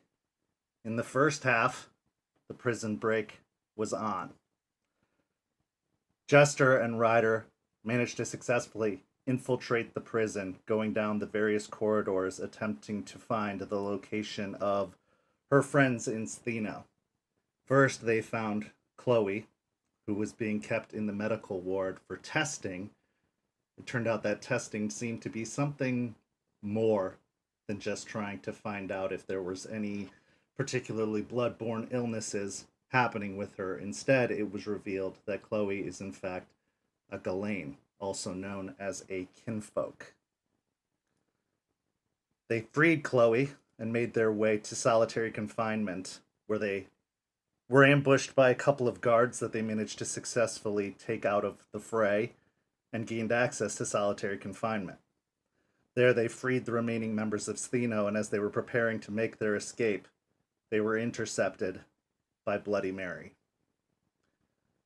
Knowing the stories of Bloody Mary and the danger that she has put the Guru through, Ryder made the choice to let Chloe off of his arm into the solitary confinement wing before sending the prison into a full lockdown, causing the door to solitary confinement to slide shut automatically, as well as several of the windows to slide shut as panels closed over them, plunging the room into an eerie, luminescent darkness from the few emergency lights that are on overhead. Sirens blare out from all directions. And Jester, you have the members of Stheno. You have Chloe, who is kind of groaning limply on the floor, but you are locked into solitary confinement. And outside, you can hear a howl outside of the door as Ryder shifts into Krynos and prepares to do combat with Bloody Mary. I'm going to slam my fist on the door and be like, damn it, Ryder, this is not what I meant. There doesn't appear to be any response. Is there a window in here? Looking out of solitary confinement into the hallway? No, like... There So is, but the several windows along the concrete wall have been kind of slammed shut with shutters over them because of the launch into lockdown protocol. Okay. How big are they? They're pretty small. They're not large windows. They're probably 2 feet by a foot, enough to let light in, but not enough to... To get anybody out? Right. This is a very locked down wing of the facility. Now, go ahead and roll me an intelligence and awareness. 1 success.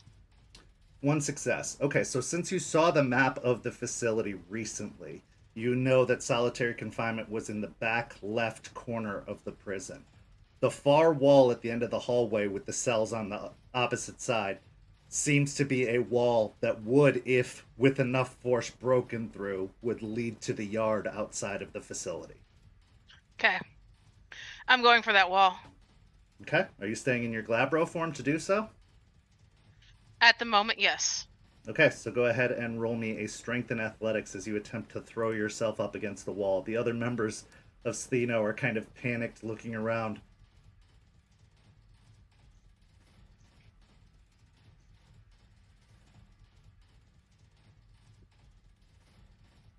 Four successes. Okay, with 4 successes, you smash using your full force against the wall, and you can hear cracks starting to break out across the brickwork, but it doesn't seem to be quite enough. Down at the opposite hallway, opposite end with the door leading out to the hallway, you hear a big thud, and you see a dent kind of break into the security door that is locking the solitary confinement wing out from the rest of the prison. But you can hear another snarling kind of yelp and a surge. I'm going to attempt again since I got a crack in it. Okay, so backing up, your shoulder feeling like fiery pain from the impact against the wall that didn't seem to want to give. You prepare, tensing yourself, and throw yourself against the wall. Give me another strength and brawl.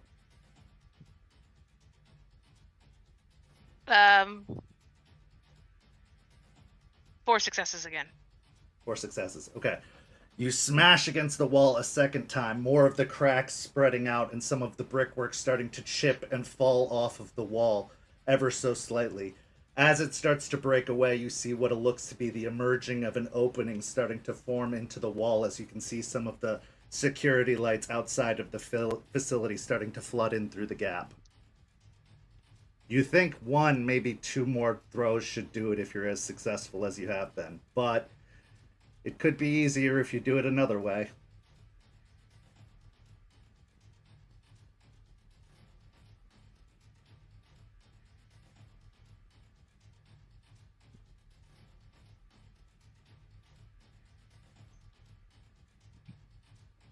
I'm gonna need you guys to turn around. Please.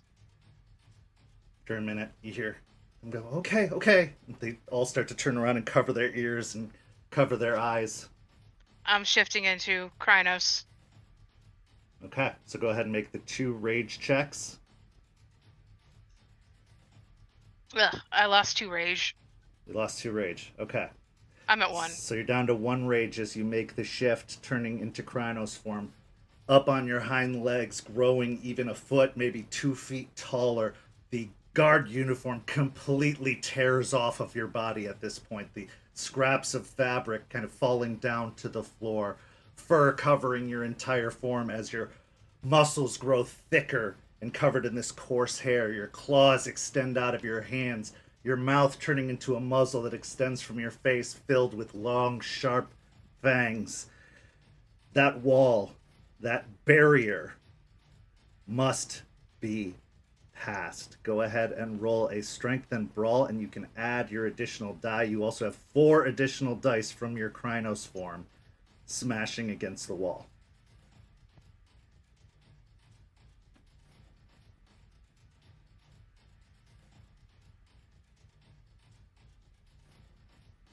I'm really glad that messy criticals don't count.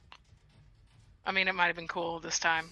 I did get a critical, so for 7 successes. 7 successes. So now, in your full, most powerful form, you wind up and smash against the wall with as much force as you can muster, and the wall crumbles, breaking out to the outside, out into the yard beyond. You can see the fence on the far side of the yard. You can hear the sirens from all over the prison going off, and you can see searchlights already starting to sweep the grounds of the yard below.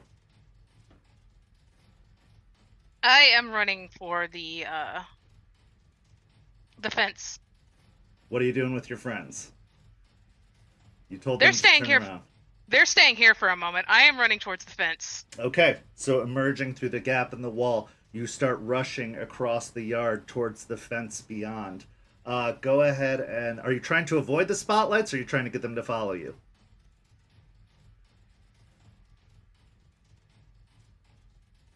It never set a distance on how much delirium affected. They can spot me.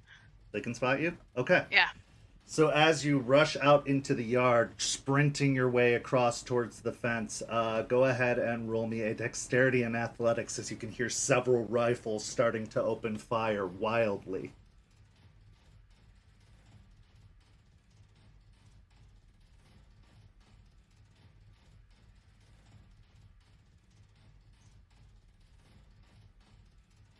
That is 3 successes. 3 successes. Okay. So as you're running across the wall, you feel white-hot pains kind of hit against your side and against your out-extended arms as you take another 2 points of superficial physical damage from random rifle shots that seem to be peppering the yard down below. You can hear screams of terror and panic coming from the guard stations, but in their delirium-struck state, they seem to be firing wildly at whatever they think that thing is charging across the yard. What kind of fence is it? It seems to be 2 layers of chain link fence. There's a forward fence that has barbed wire wrapped around the top, and then a secondary fence that appears to be even higher with barbed wire around the top, but it does seem to be chain link for the most part, with steel posts kind of anchoring the chains.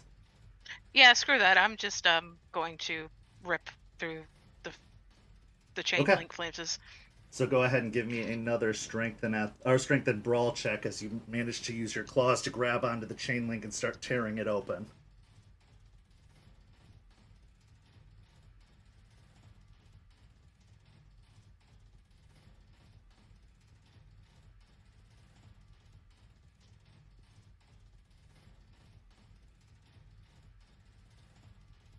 Eight successes with a crit. Okay. So you do, with a sudden jerk, just tear the chain link open, the various springs of metal kind of popping as they are separated by the force of your claws, tearing them asunder, almost parting the sea of the fence. You rip through the first layer of fence. Go ahead and take another 2 superficial points of physical damage as more of this white-hot pain from these rifle rounds kind of hit into your body. All right, let me check something. Does it take an action to howl at the moon? It does not. Okay. I'm going to howl. Give myself another rage.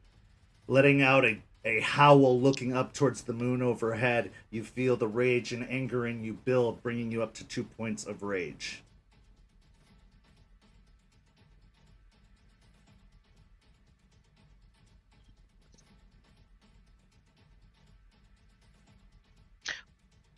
Where are they shooting at from? They seem to be shooting from up on towers on either side of the fence, kind of one about 100 yards away and up, the other one about 100 yards the other way and up. After the howl, I want to give like an ear-piercing roar. I'm attempting to intimidate them to run. Okay, go ahead and give me a manipulation and intimidation.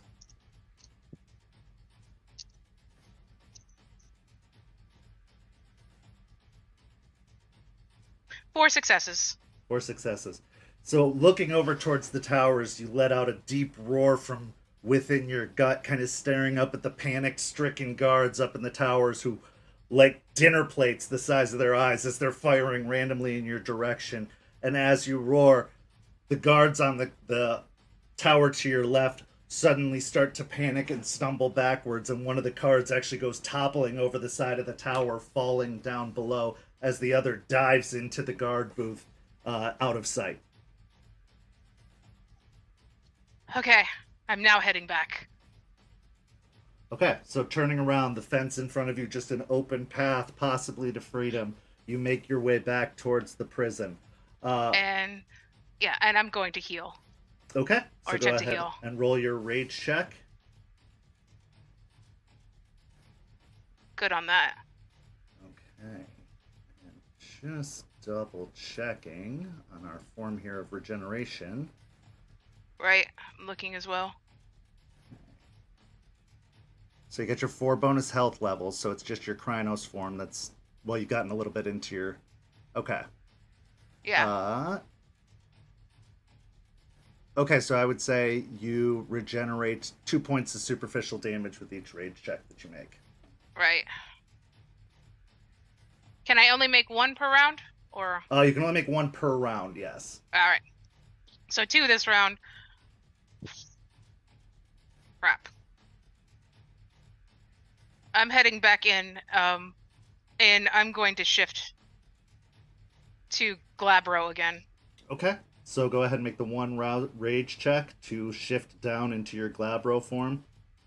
You succeed on the rage check, so as you're running across the yard from your Krynos form, your steps get a little bit shorter. You're making a little less distance as you run, but you shape down into your form. Your dedicated bodysuit's the only thing clinging to your flesh as you make your way across the yard towards the opening that you broke through the brick wall. As you get there, you can see your friends are all kind of huddled off to one side, and you can see that there is another new dent in the heavy security door at the opposite end of the hallway. We need to go. They all kind of climb up and start hesitantly kind of running towards you, attempting to follow your lead. Go ahead and make me a dexterity and leadership as you try to run across the yard, leading your friends so that they don't fall into the spotlights or gunfire. All right, and somebody has Chloe, right? Somebody has Chloe, yeah. Okay.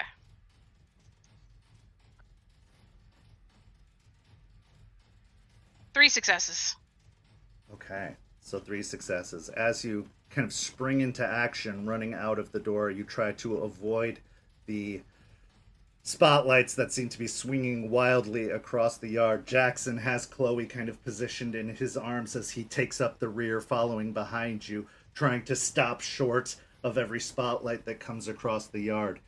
You run full tilt across the yard as best as possible. You can still hear the sound of bullets hitting the dirt, but by your path and your leadership, you do manage to help them make their way out of the yard successfully without getting shot. You now find yourself outside of the prison yard, outside of the most exterior fence. In front of you, there appears to be some woods, but beyond that, not too far off, what looks like a major roadway. Okay. Where are we in relationship to the parking lot or the bus? If you were to kind of go down the fence to your left, heading down that way, you'd have to break back through the fences to get into the parking lot, but you could. Okay.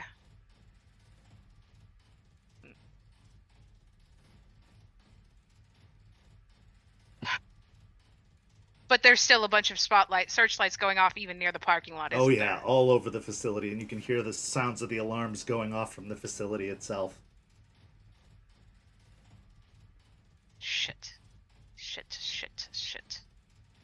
Alright. We're heading across the street. Okay. So running across the yard, across the forested area, you make your way out to the major roadway. What's your intention? I need a place for them to hide so that I might circle around their back and grab the bus. Okay, go ahead and give me a wits and awareness to see if you can find a way.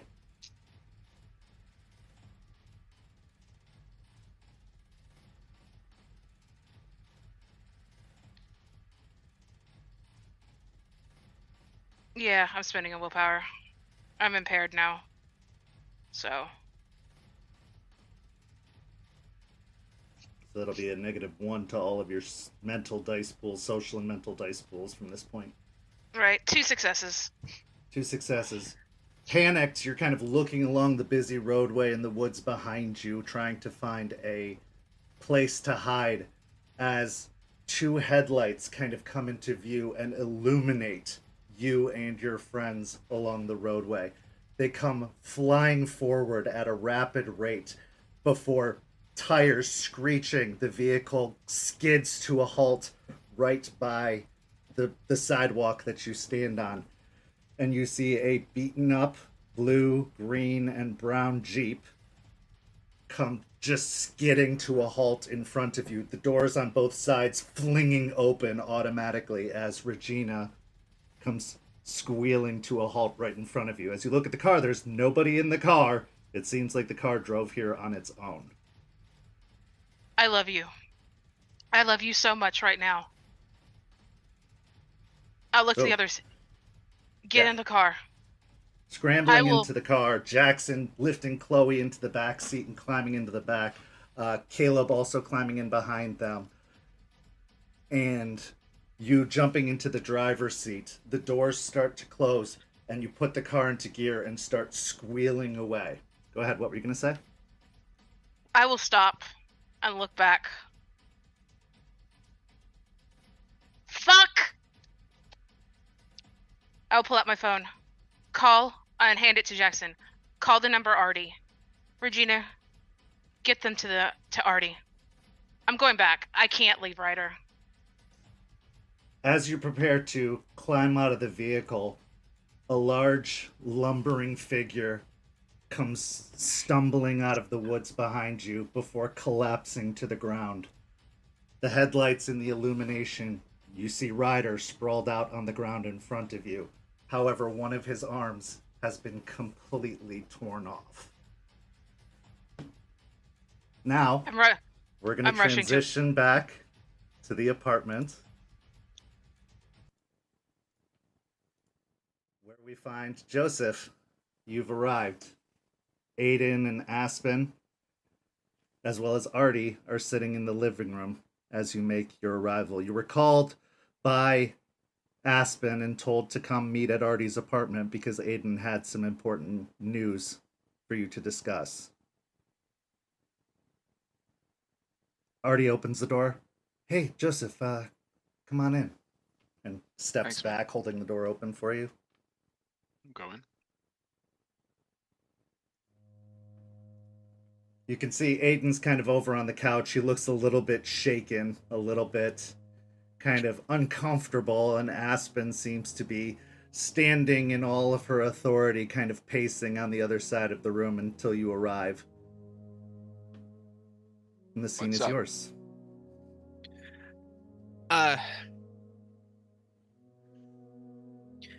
Okay. You remember when I gave the information about Artie and I finding those other kin, right? Yeah. So earlier tonight, I went to the university to try and meet with Terrence. I got some face-to-face. I tried doing it as I am. I'll get to that in a second. At the end of me meeting with him, one of the people from the cult, one of the cult of Fenris, was with him, like a friend of Terrence's. And Artie, Aspen, and I, we come to this agreement that that's not a coincidence. And with them being, that very much seemed like they're like staying together in the same room, that the cult may have been here longer than we thought. I was wondering if you had dug up anything additional on them, or like any way to kind of like fight this. Like how do I get ahead of this? Okay, I don't have concrete on the cult. I have some stories and some explanations from elders on what happened to them. They were part of the nation and aren't anymore because they lost themselves to Hoglosk, to the hunt for glory. Um, but if their old reputation of what they were before carries, they're gonna be persuasive.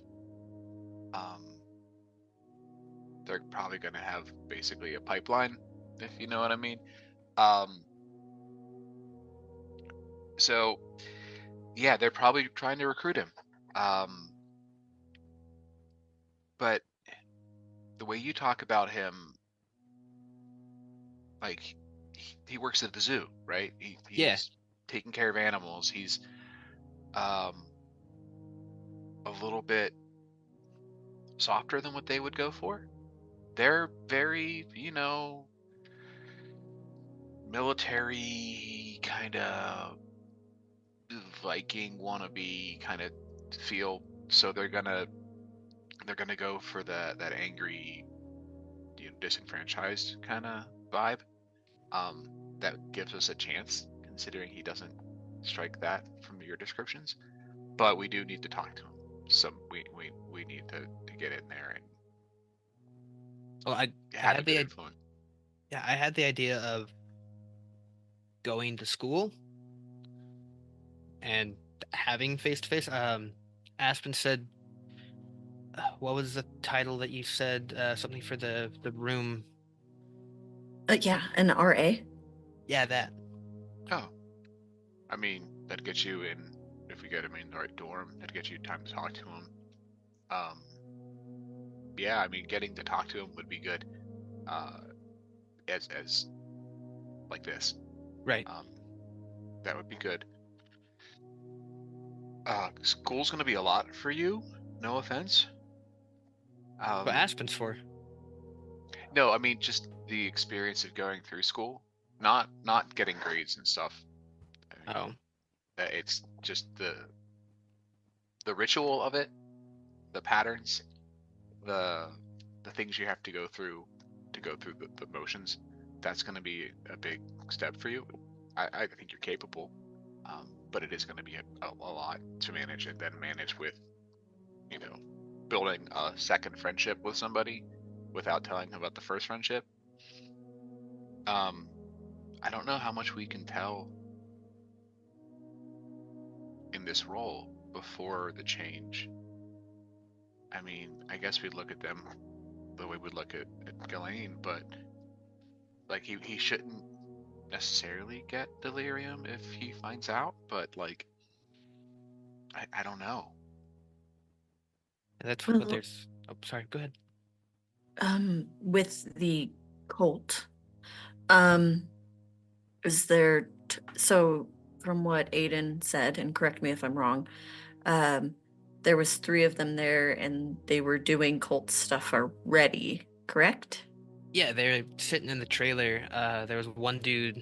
He came out and he had like some weird outfit on, but he had like glowing yellow eyes, and that's when he was holding that the book itself, and they're all kind of sitting there around this guy. Okay, so they would know something is up. Whether or not they know they're becoming us, they would know they're part of an organization. I don't know how they run as a cult now. I don't know what they tell their kin. I don't know what they do beforehand. Those rituals have, whatever they knew before, I'm sure their rituals have changed and gotten worse. So maybe they know something. Maybe they think they're a frat or a secret society or something, and they haven't changed yet. Maybe those people well, you said they didn't feel like they've changed yet, right? No, they hadn't gone through the process yet. I'm worried though about. I don't know. Something feels different about Terrence. I know it's obviously getting closer and closer, but I feel like we're getting there. Yeah, and exposure to other, I I would guess exposure to more potentially supernatural things could be that way. Um, so I was found by a kin seeker, just to put some light on it. But I was approached during my first change, not before. I don't know if they were watching me. I think part of what triggered my change was being close to a cairn. There was one near my college, so I think that's what kind of woke it up in me. And so I think proximity to the wild within us might speed things up. So I think that's probably what you're feeling. If I had to guess, that you're feeling the fact that he's around, that could do something like that. Okay, so with our cairn being built, saying could it make the change happen like I sooner?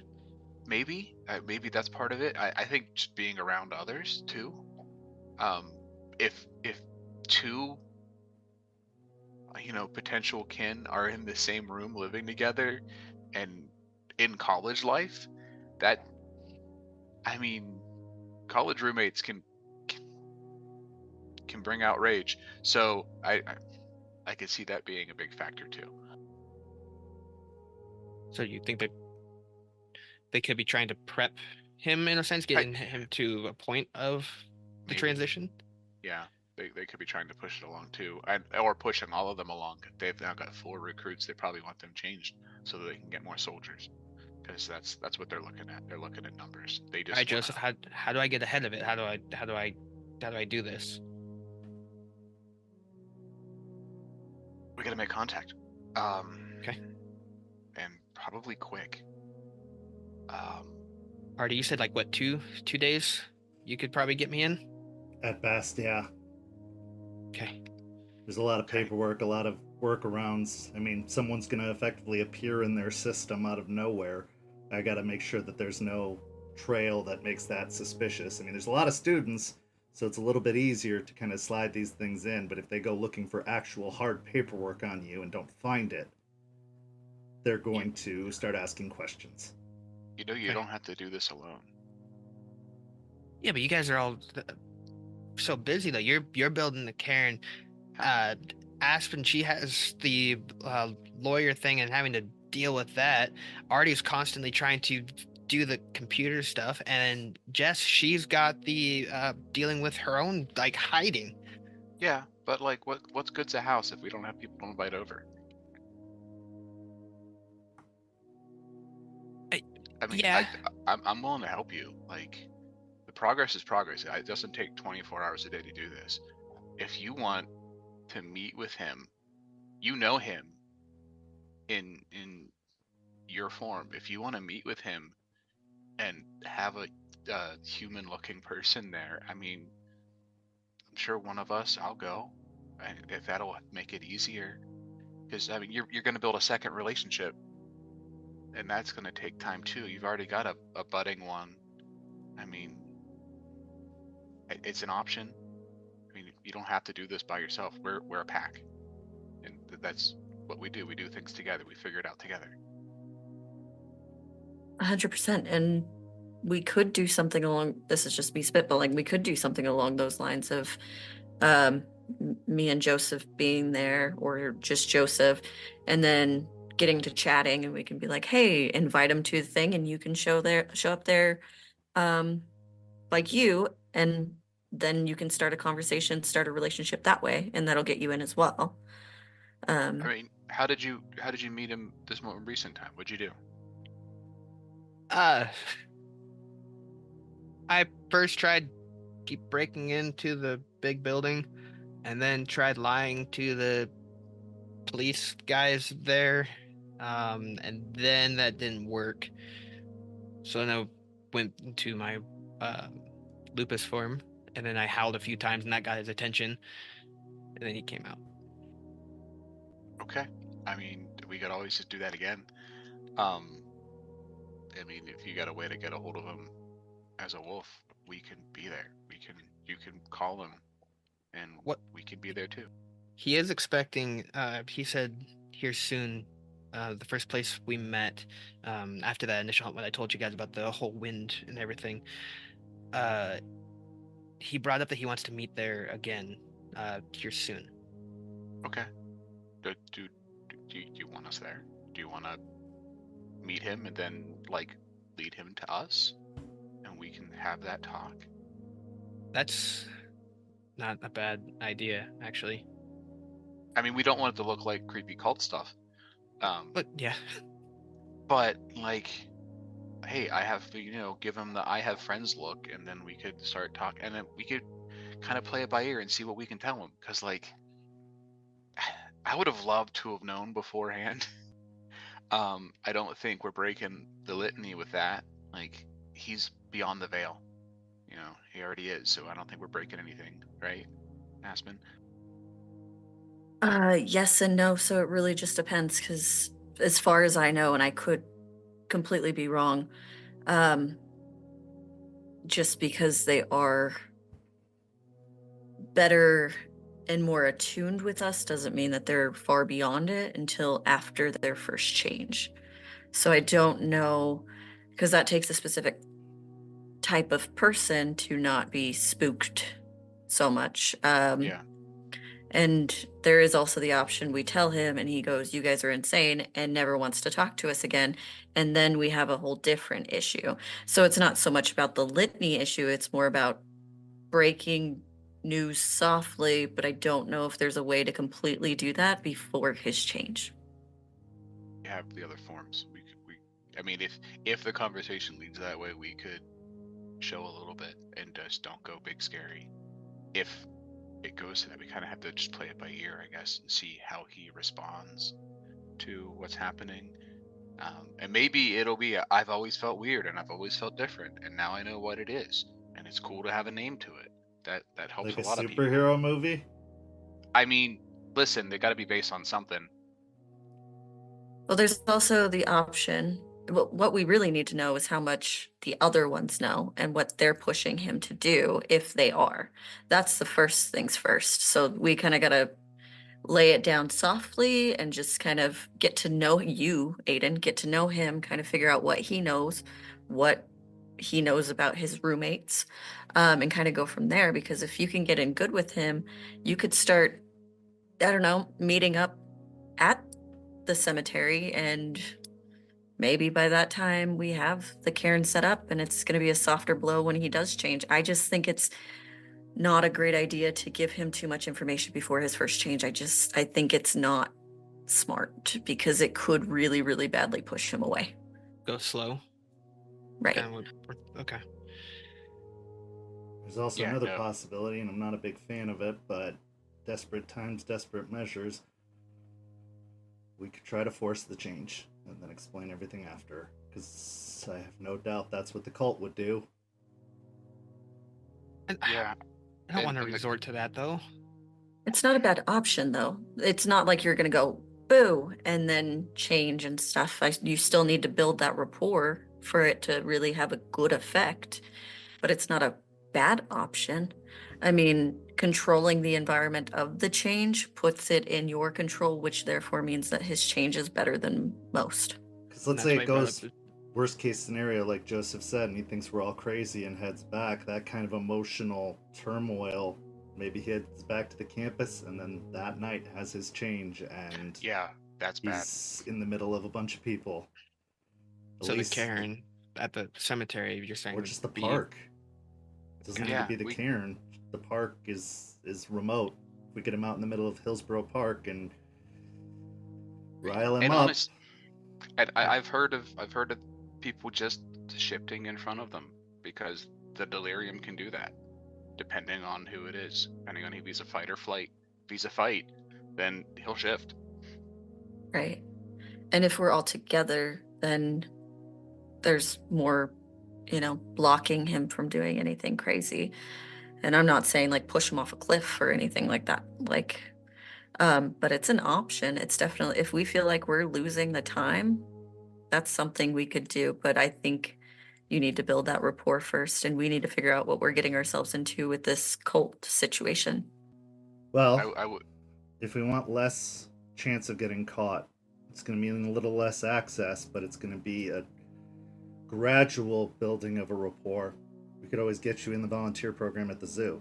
That's a lot easier to get you into, a lot less paperwork, and you being around wolves, you being around animals will associate a positive kind of connection there, And if you show a mutual love of something, you loving yourself, or your original kind, and his affinity for animals, then maybe you can endear him to you and he'll start spending a little less time at school. Come and hang out with you. Take him to, Joseph's shop. Go to the park a lot. And then he'll become more trusting of the time spent with you. And then when the time comes, or if he starts to feel a certain way, maybe you're the one he seeks out. Yeah, I'd be I more like that. comfortable at the zoo, to be completely honest, than at a school. I can get that done a lot easier than the school. The school will take a while, but I can get you in the volunteer program definitely in 2 days at most. Okay. Yeah. Yeah, that sounds a What lot were you better sa- than having to try and fake it at a school. No, that's good, because then you can build a friendship, and if that as that grows, because I trust that it will, you can actually introduce him to your other friends. We can build a group rapport and make him know that we're safe people, and so if things start to happen, and maybe if we get a group, he may bring his roommate, and we can see what they're doing, and see, because I bet if I was going to connect any other dots, I bet they're going for the alienated. I bet the cult goes for the alienated type. That's the MO of other people that follow in their tradition. So I would not be surprised if they're aiming for that. So if we make him feel welcomed and like he belongs with people that can help get in the way of their psychology, if they're doing the same patterns that other people that really like runes do. Okay. The other thing we have to talk about, I mean, this is all well and good, and this is future, but in a more immediate sense, and I talked a little bit with Aspen and Aiden about this. Jester is potentially becoming a problem, and if we don't have our shit straight at home, how are we going to bring new people into the house? Like, using your metaphor, I mean, she would make a great weird aunt, I'm sure, in the family dynamic, but right now she's acting like a bratty sister. And it's getting to the point of potentially being dangerous and something that we need to keep an eye on, because, and he kind of explains the whole process he was going through of building her army and how he did not go through with it. That's a lot of innocent people that she was willing to put in harm's way for her 4 friends. Yeah. Also, I don't know how that would work with the litany, but exposing the existence of vampires is awful close to exposing the guru. They start to notice something weird there, they're going to start looking for the other weird things, and we do plenty of weird things ourselves. Exactly my point with the whole it coming back on us, flipping the script and whatnot. Pitchforks and torches burn everybody.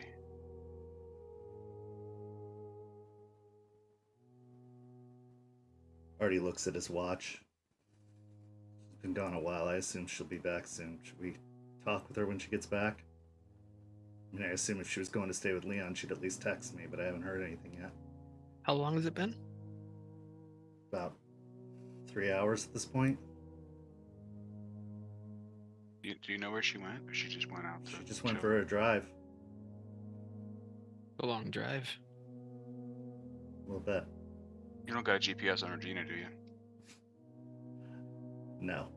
That's getting Okay. two very different spirits to work together. I assumed as much, but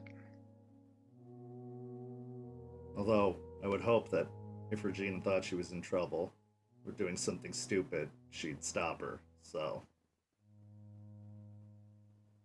I mean, she's not as far gone as Ryder.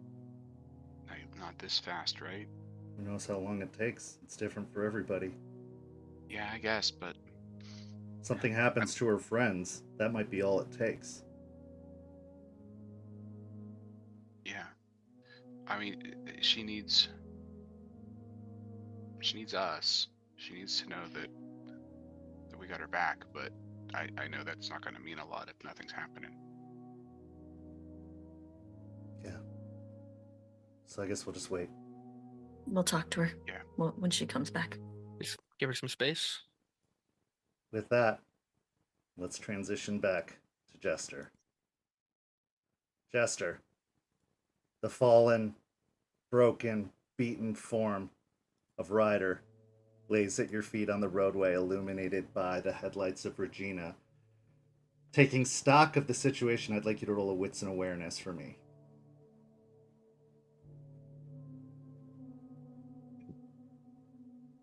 Nothing? Nothing.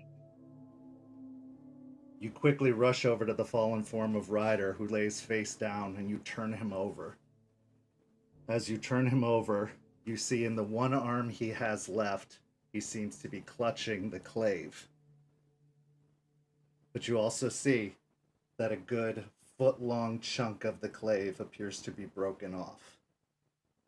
Go ahead and roll me an intelligence and medicine check. Is he in Hamid form? He's in Hamid form. Okay. 1 success. As you look over his form, you see several small holes in his body that are hissing and burning, but the most important part is about where the sternum is. You see a big chunk of silver metal sticking out of his chest that seems to match the broken off end of the clave. As he slumps over, he kind of coughs and a big glob of blood kind of comes spilling out of his mouth.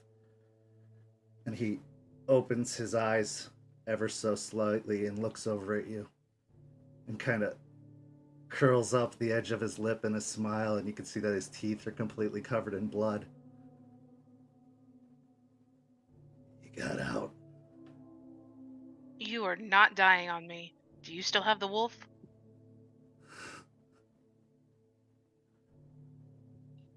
Never finished telling you the story. You can tell me later. We need to go. No. I can't heal anymore. I can't find the wolf anymore. Then I will help you. I will start singing Song of Rage. Okay, go ahead and spend the willpower and make the roll. It's actually a rage check. Oh, rage check, sorry. Yeah. Which I failed, so I'm down to 1 rage again, but it's enough.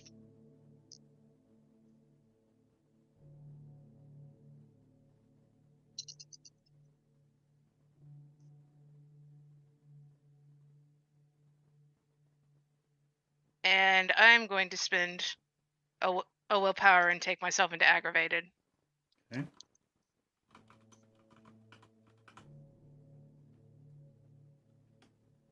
Okay. Got a crit. And I got 3. That's 5 successes, not 3 successes. And it says to make a gift check at a difficulty 3, which I did. If successful, all other members of the user's pack within earshot gain a point of rage, or 2 points of a critical win. All of the members of the user's pack. Shit.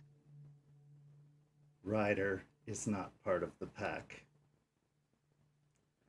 As you sing out, he kind of chuckles and coughs a little bit more blood kind of coming out of his mouth, and some starting to pour out of his sizzling wounds. Joseph Blackrock died saving us from Bloody Mary.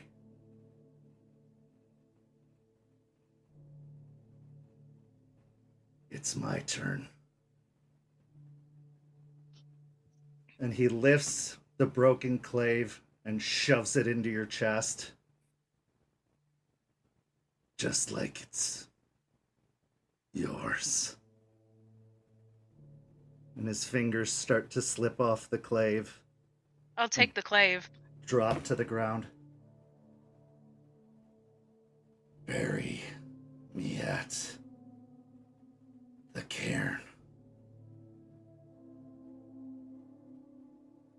with that, you see his eyes slowly drift close and his head fall back as he falls still.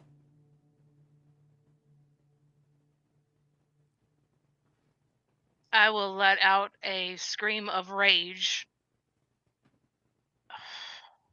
and start crying, but I will pick him up. Go ahead and make a strength in athletics.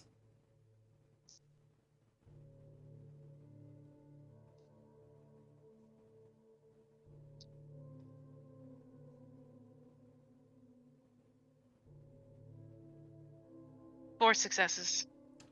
So you drag him, wrapping your arms around his body, and load him into the Jeep of Regina. Probably into the trunk, as there's not a great deal of seeing. And you climb into the driver's side and you make your way out. Caleb and Jackson are in complete silence. Chloe is still drifting in and out of consciousness. And for the first time, as you get far away from the jail and the adrenaline has started to calm, you realize Mia's not there, and she never was. Where are you going?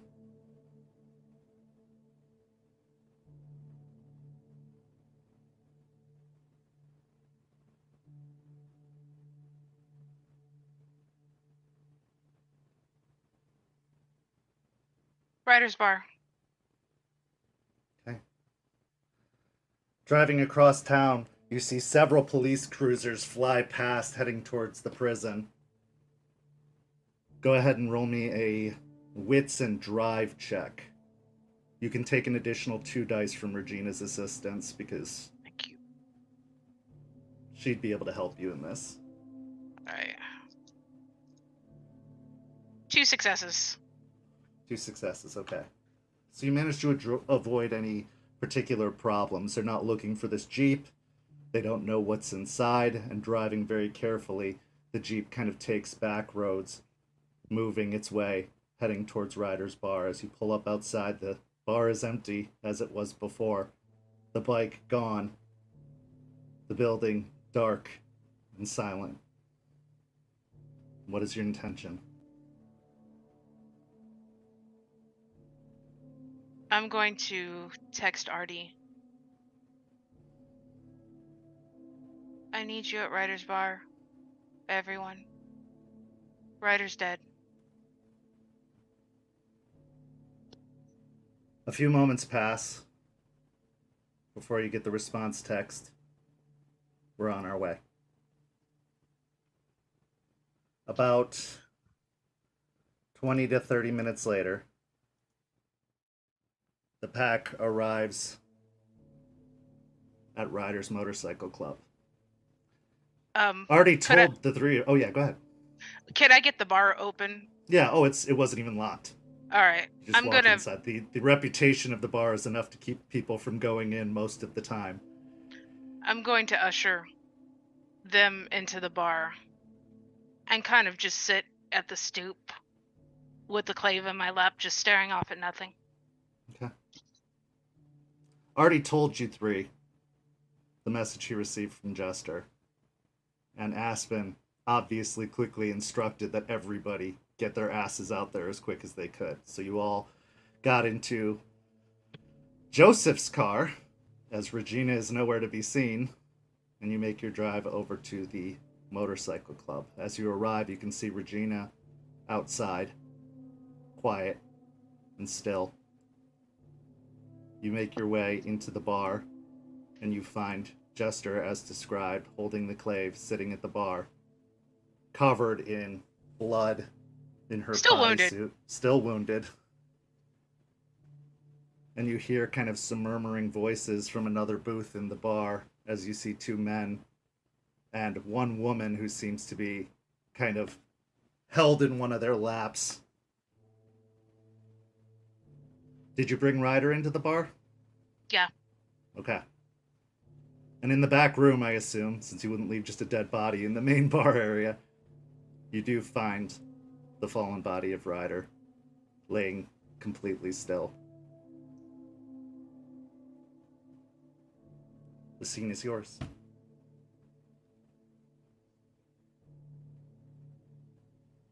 Aspen will fly into the bar, look around, see the people, immediately become like confused, a little mad because she's met them all.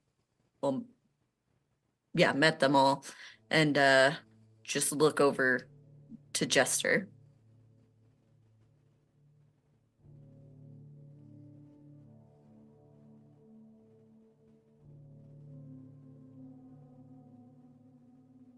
He wasn't supposed to sacrifice himself. Where is he? Just in the back. I'll slide off the stool, carrying the clave. Walking into Head the that back way. room, you find in the middle of the concrete floor where once a motorcycle was being repaired, where once a trial of combat between Aiden and Ryder took place, where once a plan was hatched, and where once a confrontation was had, now lies the body of Ryder. I assume, Jester, you would have taken a sheet or something, some fabric, and covered him with it. But you can see that the blood has already started to stain the sheet over his body. Joseph will reach into his pockets in his jacket and pull out a bundle of herbs, and he'll start performing a rite,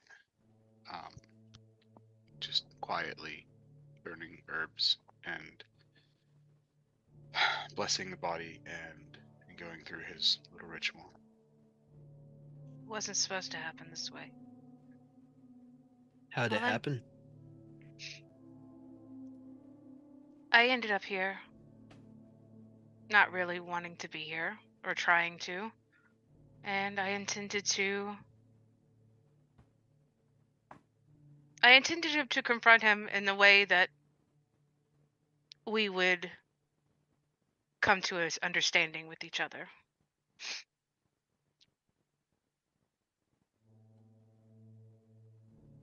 And we did.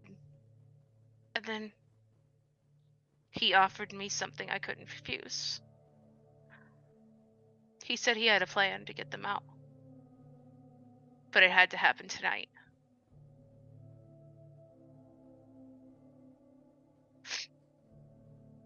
We went. It was going so well, but Mary showed up.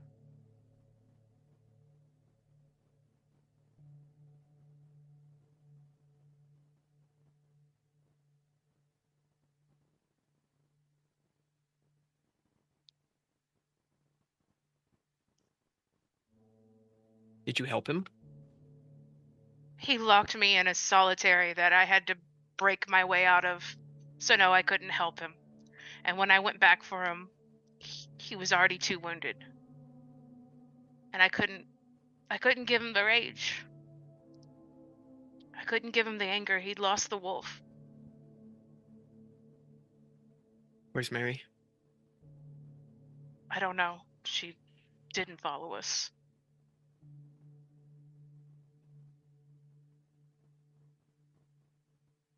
Is there... Oh, sorry. Is there any scent of Mary on Ryder? Go ahead and roll me a wits and awareness.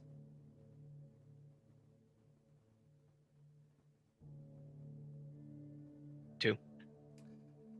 The sound or the smell of blood and sizzled flesh, of molten silver, is too overwhelming for you to pick up any other scent.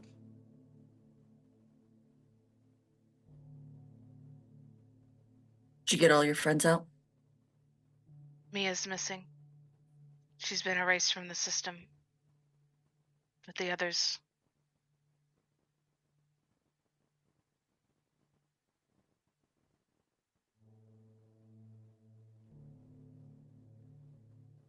Artie, Yeah, we gotta work on getting them out of here.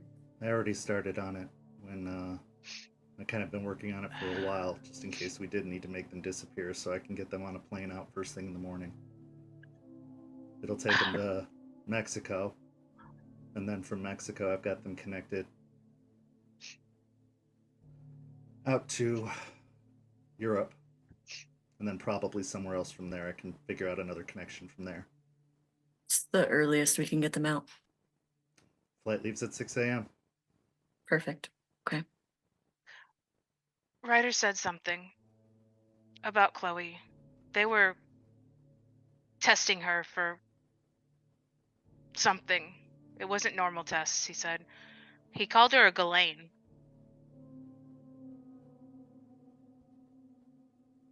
He said that they were like us, but they weren't.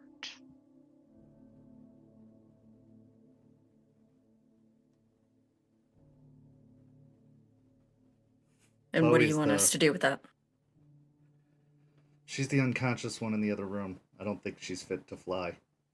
I can get the other two out immediately, but she's gonna need a few days at least. She looks really drawn and not in good shape. I don't know if they'd let her on a plane, let alone take her across the ocean.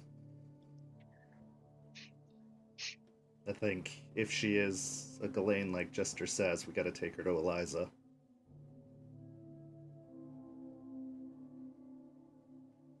Okay. What do we do about him?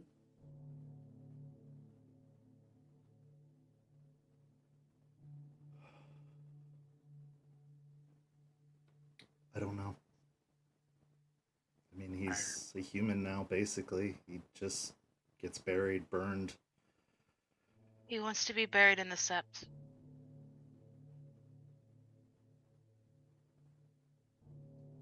That's what he wanted. Joseph, Make it happen. put him in Regina. We're doing that tonight.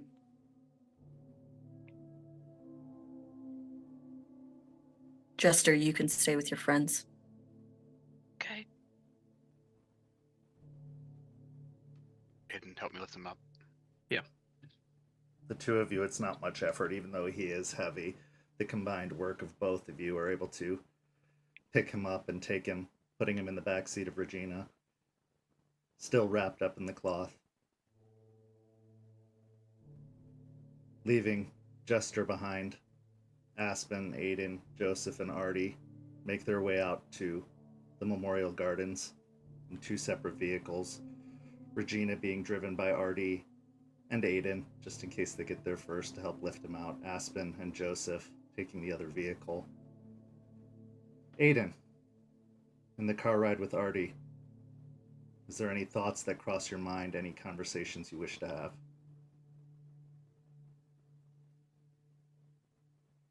Artie,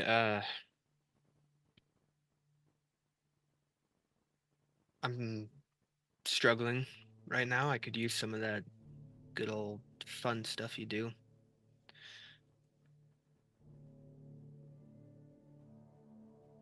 Yeah, bud. Have you ever seen the movie The Last Samurai? Tom Cruise, Ken Watanabe? No, Well, it sounds pretty cool though. In The Last Samurai, it's the story about this warrior. This warrior who protected his village, kind of the last of his kind. The old ways versus a world that was becoming new. One that would likely see the end of his way of life, the end of his culture. He takes in a mentor and he teaches him one of the other side, so to speak. And one of the things he says is he talks about the perfect death. Every samurai's greatest wish, to die honorably, to die doing what they were meant to do, a warrior's death. Well, needless to say, spoiler alert, he dies at the end of the movie. And as he dies, there's these rose blossoms kind of raining down, and his last words are perfect before he passes away. This was what Ryder was meant to do.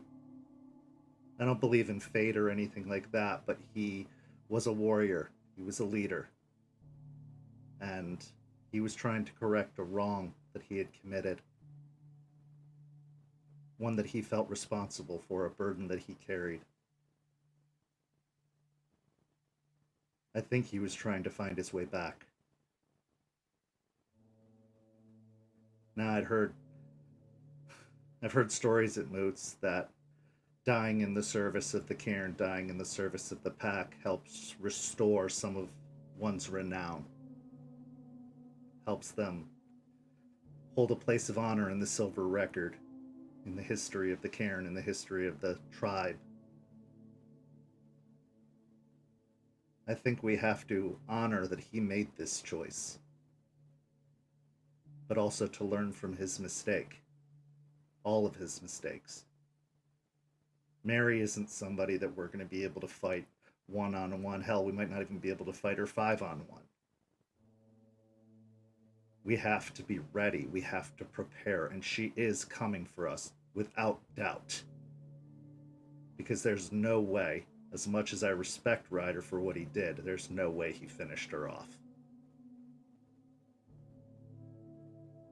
And now, she's got even more reason to be angry.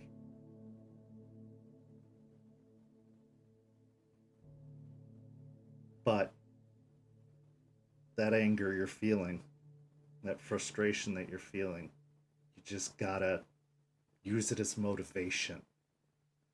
You're not gonna find Mary tonight, and if you do, you're not gonna live through it. And then the pack is down another member, the cairn is down another member, and we're lost. We have to see this for what it was, a sacrifice to do the right thing, to earn his place at the table, even if he doesn't get to sit at it.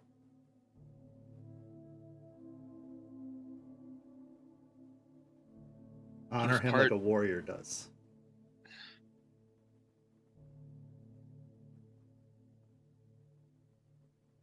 Him and we had a plan of how we were going to keep everything safe. He was my addition as far as the power that I can't provide. He was that extra piece.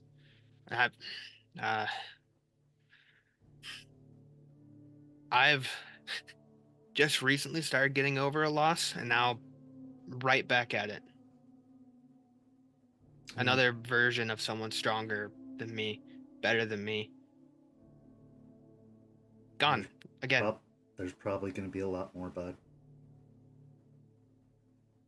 But he wouldn't have taken a risk like this. He wouldn't have made a sacrifice like he did if he didn't think you had the strength, if we all had the strength to carry on.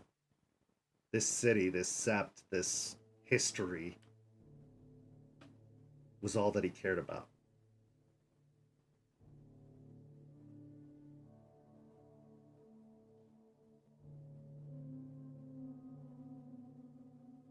We had to lose him to grow stronger. Well, we don't have a choice now. I know. But that's not what we need to think about right now. We need to think about everyone else, you and me.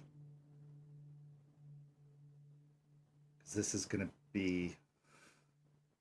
There's one hell of a storm coming. And that storm is our dear Alpha. She's not going to like this. Nope.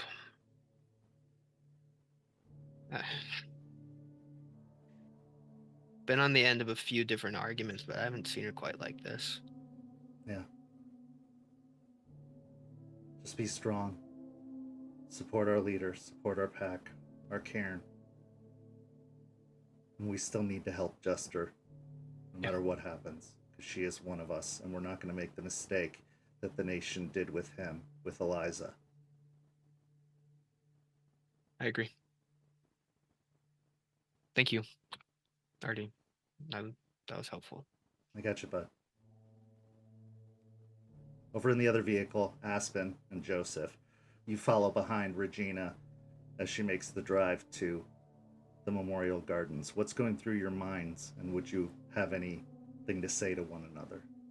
Aspen, we'll start with you. Aspen is furious. Just surface level, all she can feel right now is just anger, seething anger. So she is just sitting in the passenger seat, so silent. Joseph? So And Joseph Aspen, is take a point of rage. Joseph is feeling that and not wanting to open that up yet. So Joseph is riding in perfect silence. The radio is not on. Inside of his head, he is trying to come up with words. He is singing a song that he plans to sing, that he was kind of subtly singing while doing the blessing, but not making a noise. He knows better than to stoke a silent woman. So he's going to let that ride and just prepare for what's to come. Back at the bar, Jester, the rest of your pack has departed. Aspen, your alpha, telling you to stay behind with your friends. You sit in the back room, holding the clave or what's left of it, and your eyes can't help but stare at that blood stain on the floor where Ryder's body was just minutes earlier. After a moment, you hear somewhat of a commotion out in the kind of main room. You hear Jackson and Caleb being like, Chloe, what the hell? No, you gotta lay down. You gotta rest. The protesting continues until you hear shuffling outside of the door to the back room. And the door kind of flies open. And Chloe's lurched, kind of leaning against the door frame. What did you do?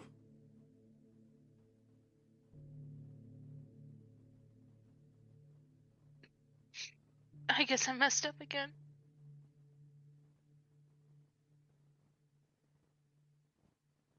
She starts to kind of shuffle forward, and Caleb and Jackson follow behind her, trying to support her, but she just shoves them back.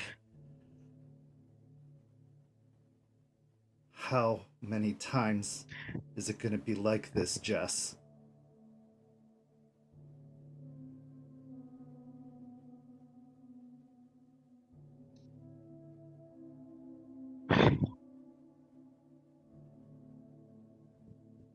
How many times are other people going to get hurt?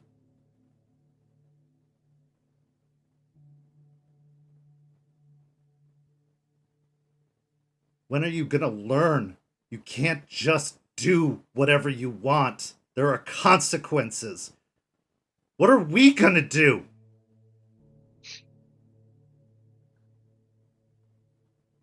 I have a friend that's going to get Jackson and Caleb out tonight. 6 a.m. flight. Though you might need a little rest before we can get you out of the city.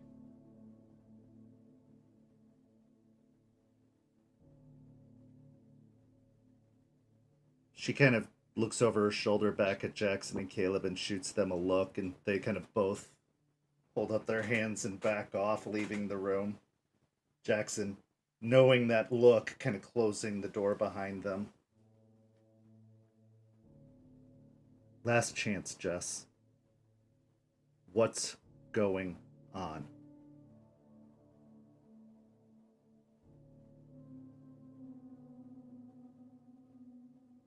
You tell me now, or I'm leaving with them. I'll be damned. I'd rather die on the flight than stay here. You can't tell them. Why shouldn't they know? Their lives are ruined too.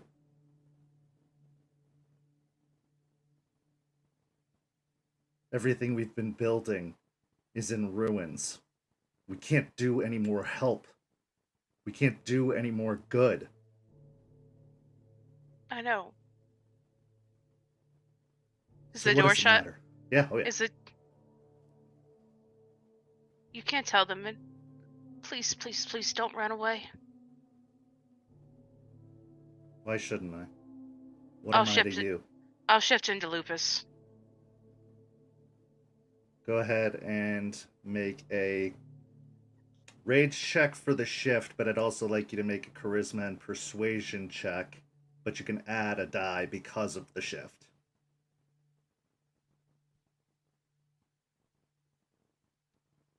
Do I need to make a rage just from shift to No, Haunted? it's a free shift. My mistake. You're right. No, you're right. So you just make Right. the shift, but go ahead and make the charisma and persuasion with an additional die because of the shift.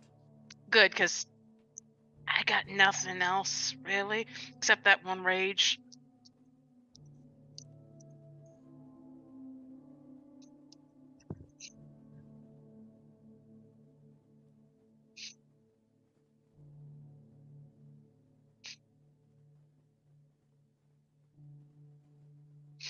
Eight successes. As you make the shift, you see her kind of stumble backwards a little bit, surprised at first as she watches you drop down to all fours, first spreading across your limbs once again, growing more nimble, more agile, more aware. The wounds still kind of paining you throughout the transition as your body has to reconfigure itself to find its new shape. It makes those bullet holes feel even deeper. But as you drop down to all fours, she just stares.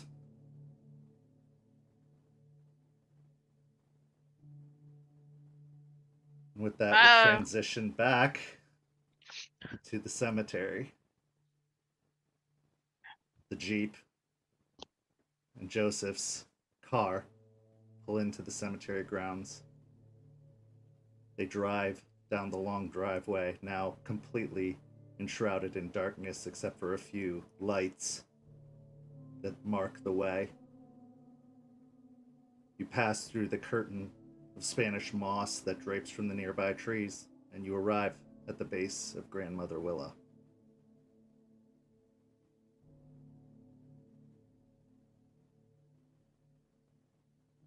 I'll look over to Is Joseph. still. There is no breeze. The trees do not shake. The leaves do not rustle. But go ahead. Sorry about that. Look over to Joseph. You guys have shovels here? Yeah. I'll head over to one of the storage sheds, grab some shovels. Okay.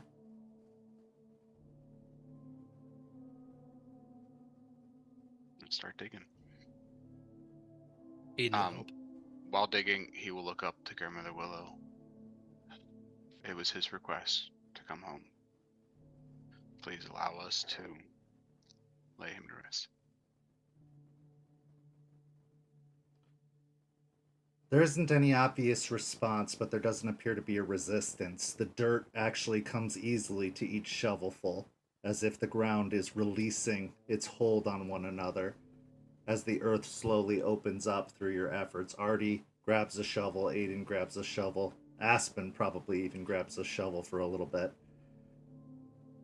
And you dig out a grave, the earth opening up to accept the fallen form of Ryder, which you gingerly place within the ground.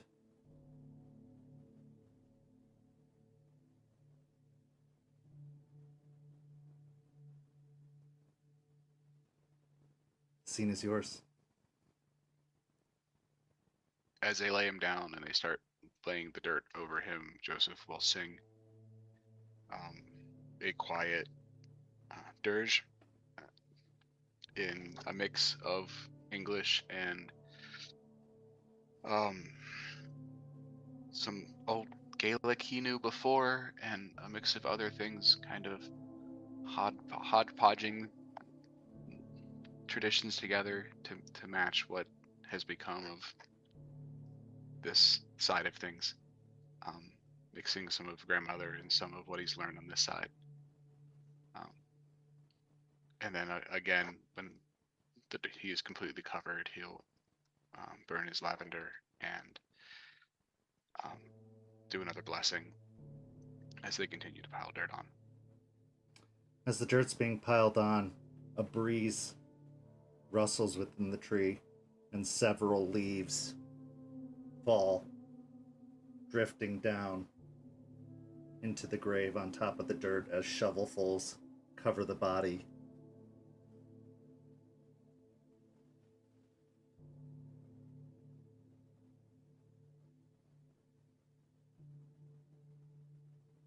He'll take the leaves and he will move them into the shape of the red talons glyph as the dirt goes back over them.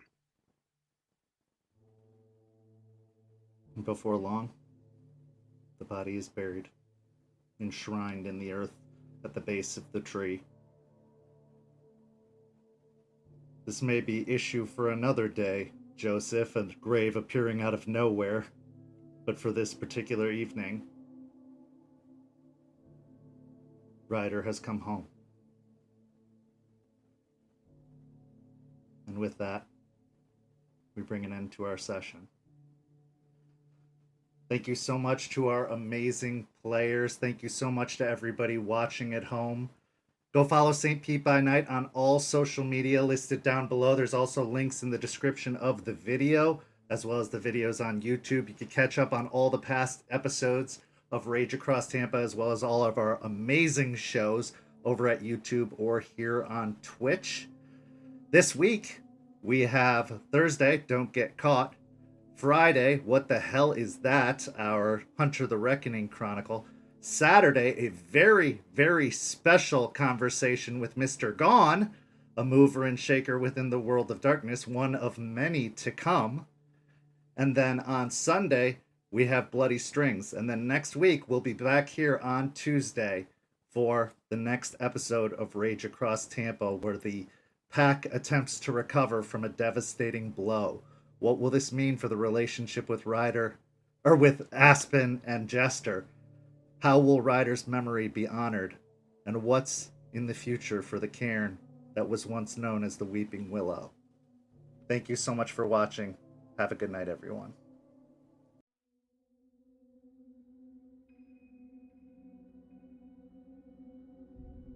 This has been a St. Petersburg by Night production. Rage Across Tampa is produced in agreement with the World of Darkness and Dark Pack. The storyteller for Rage Across Tampa is Kent. Tonight's characters were voiced by Preston, Champagne, Noree, and Simon.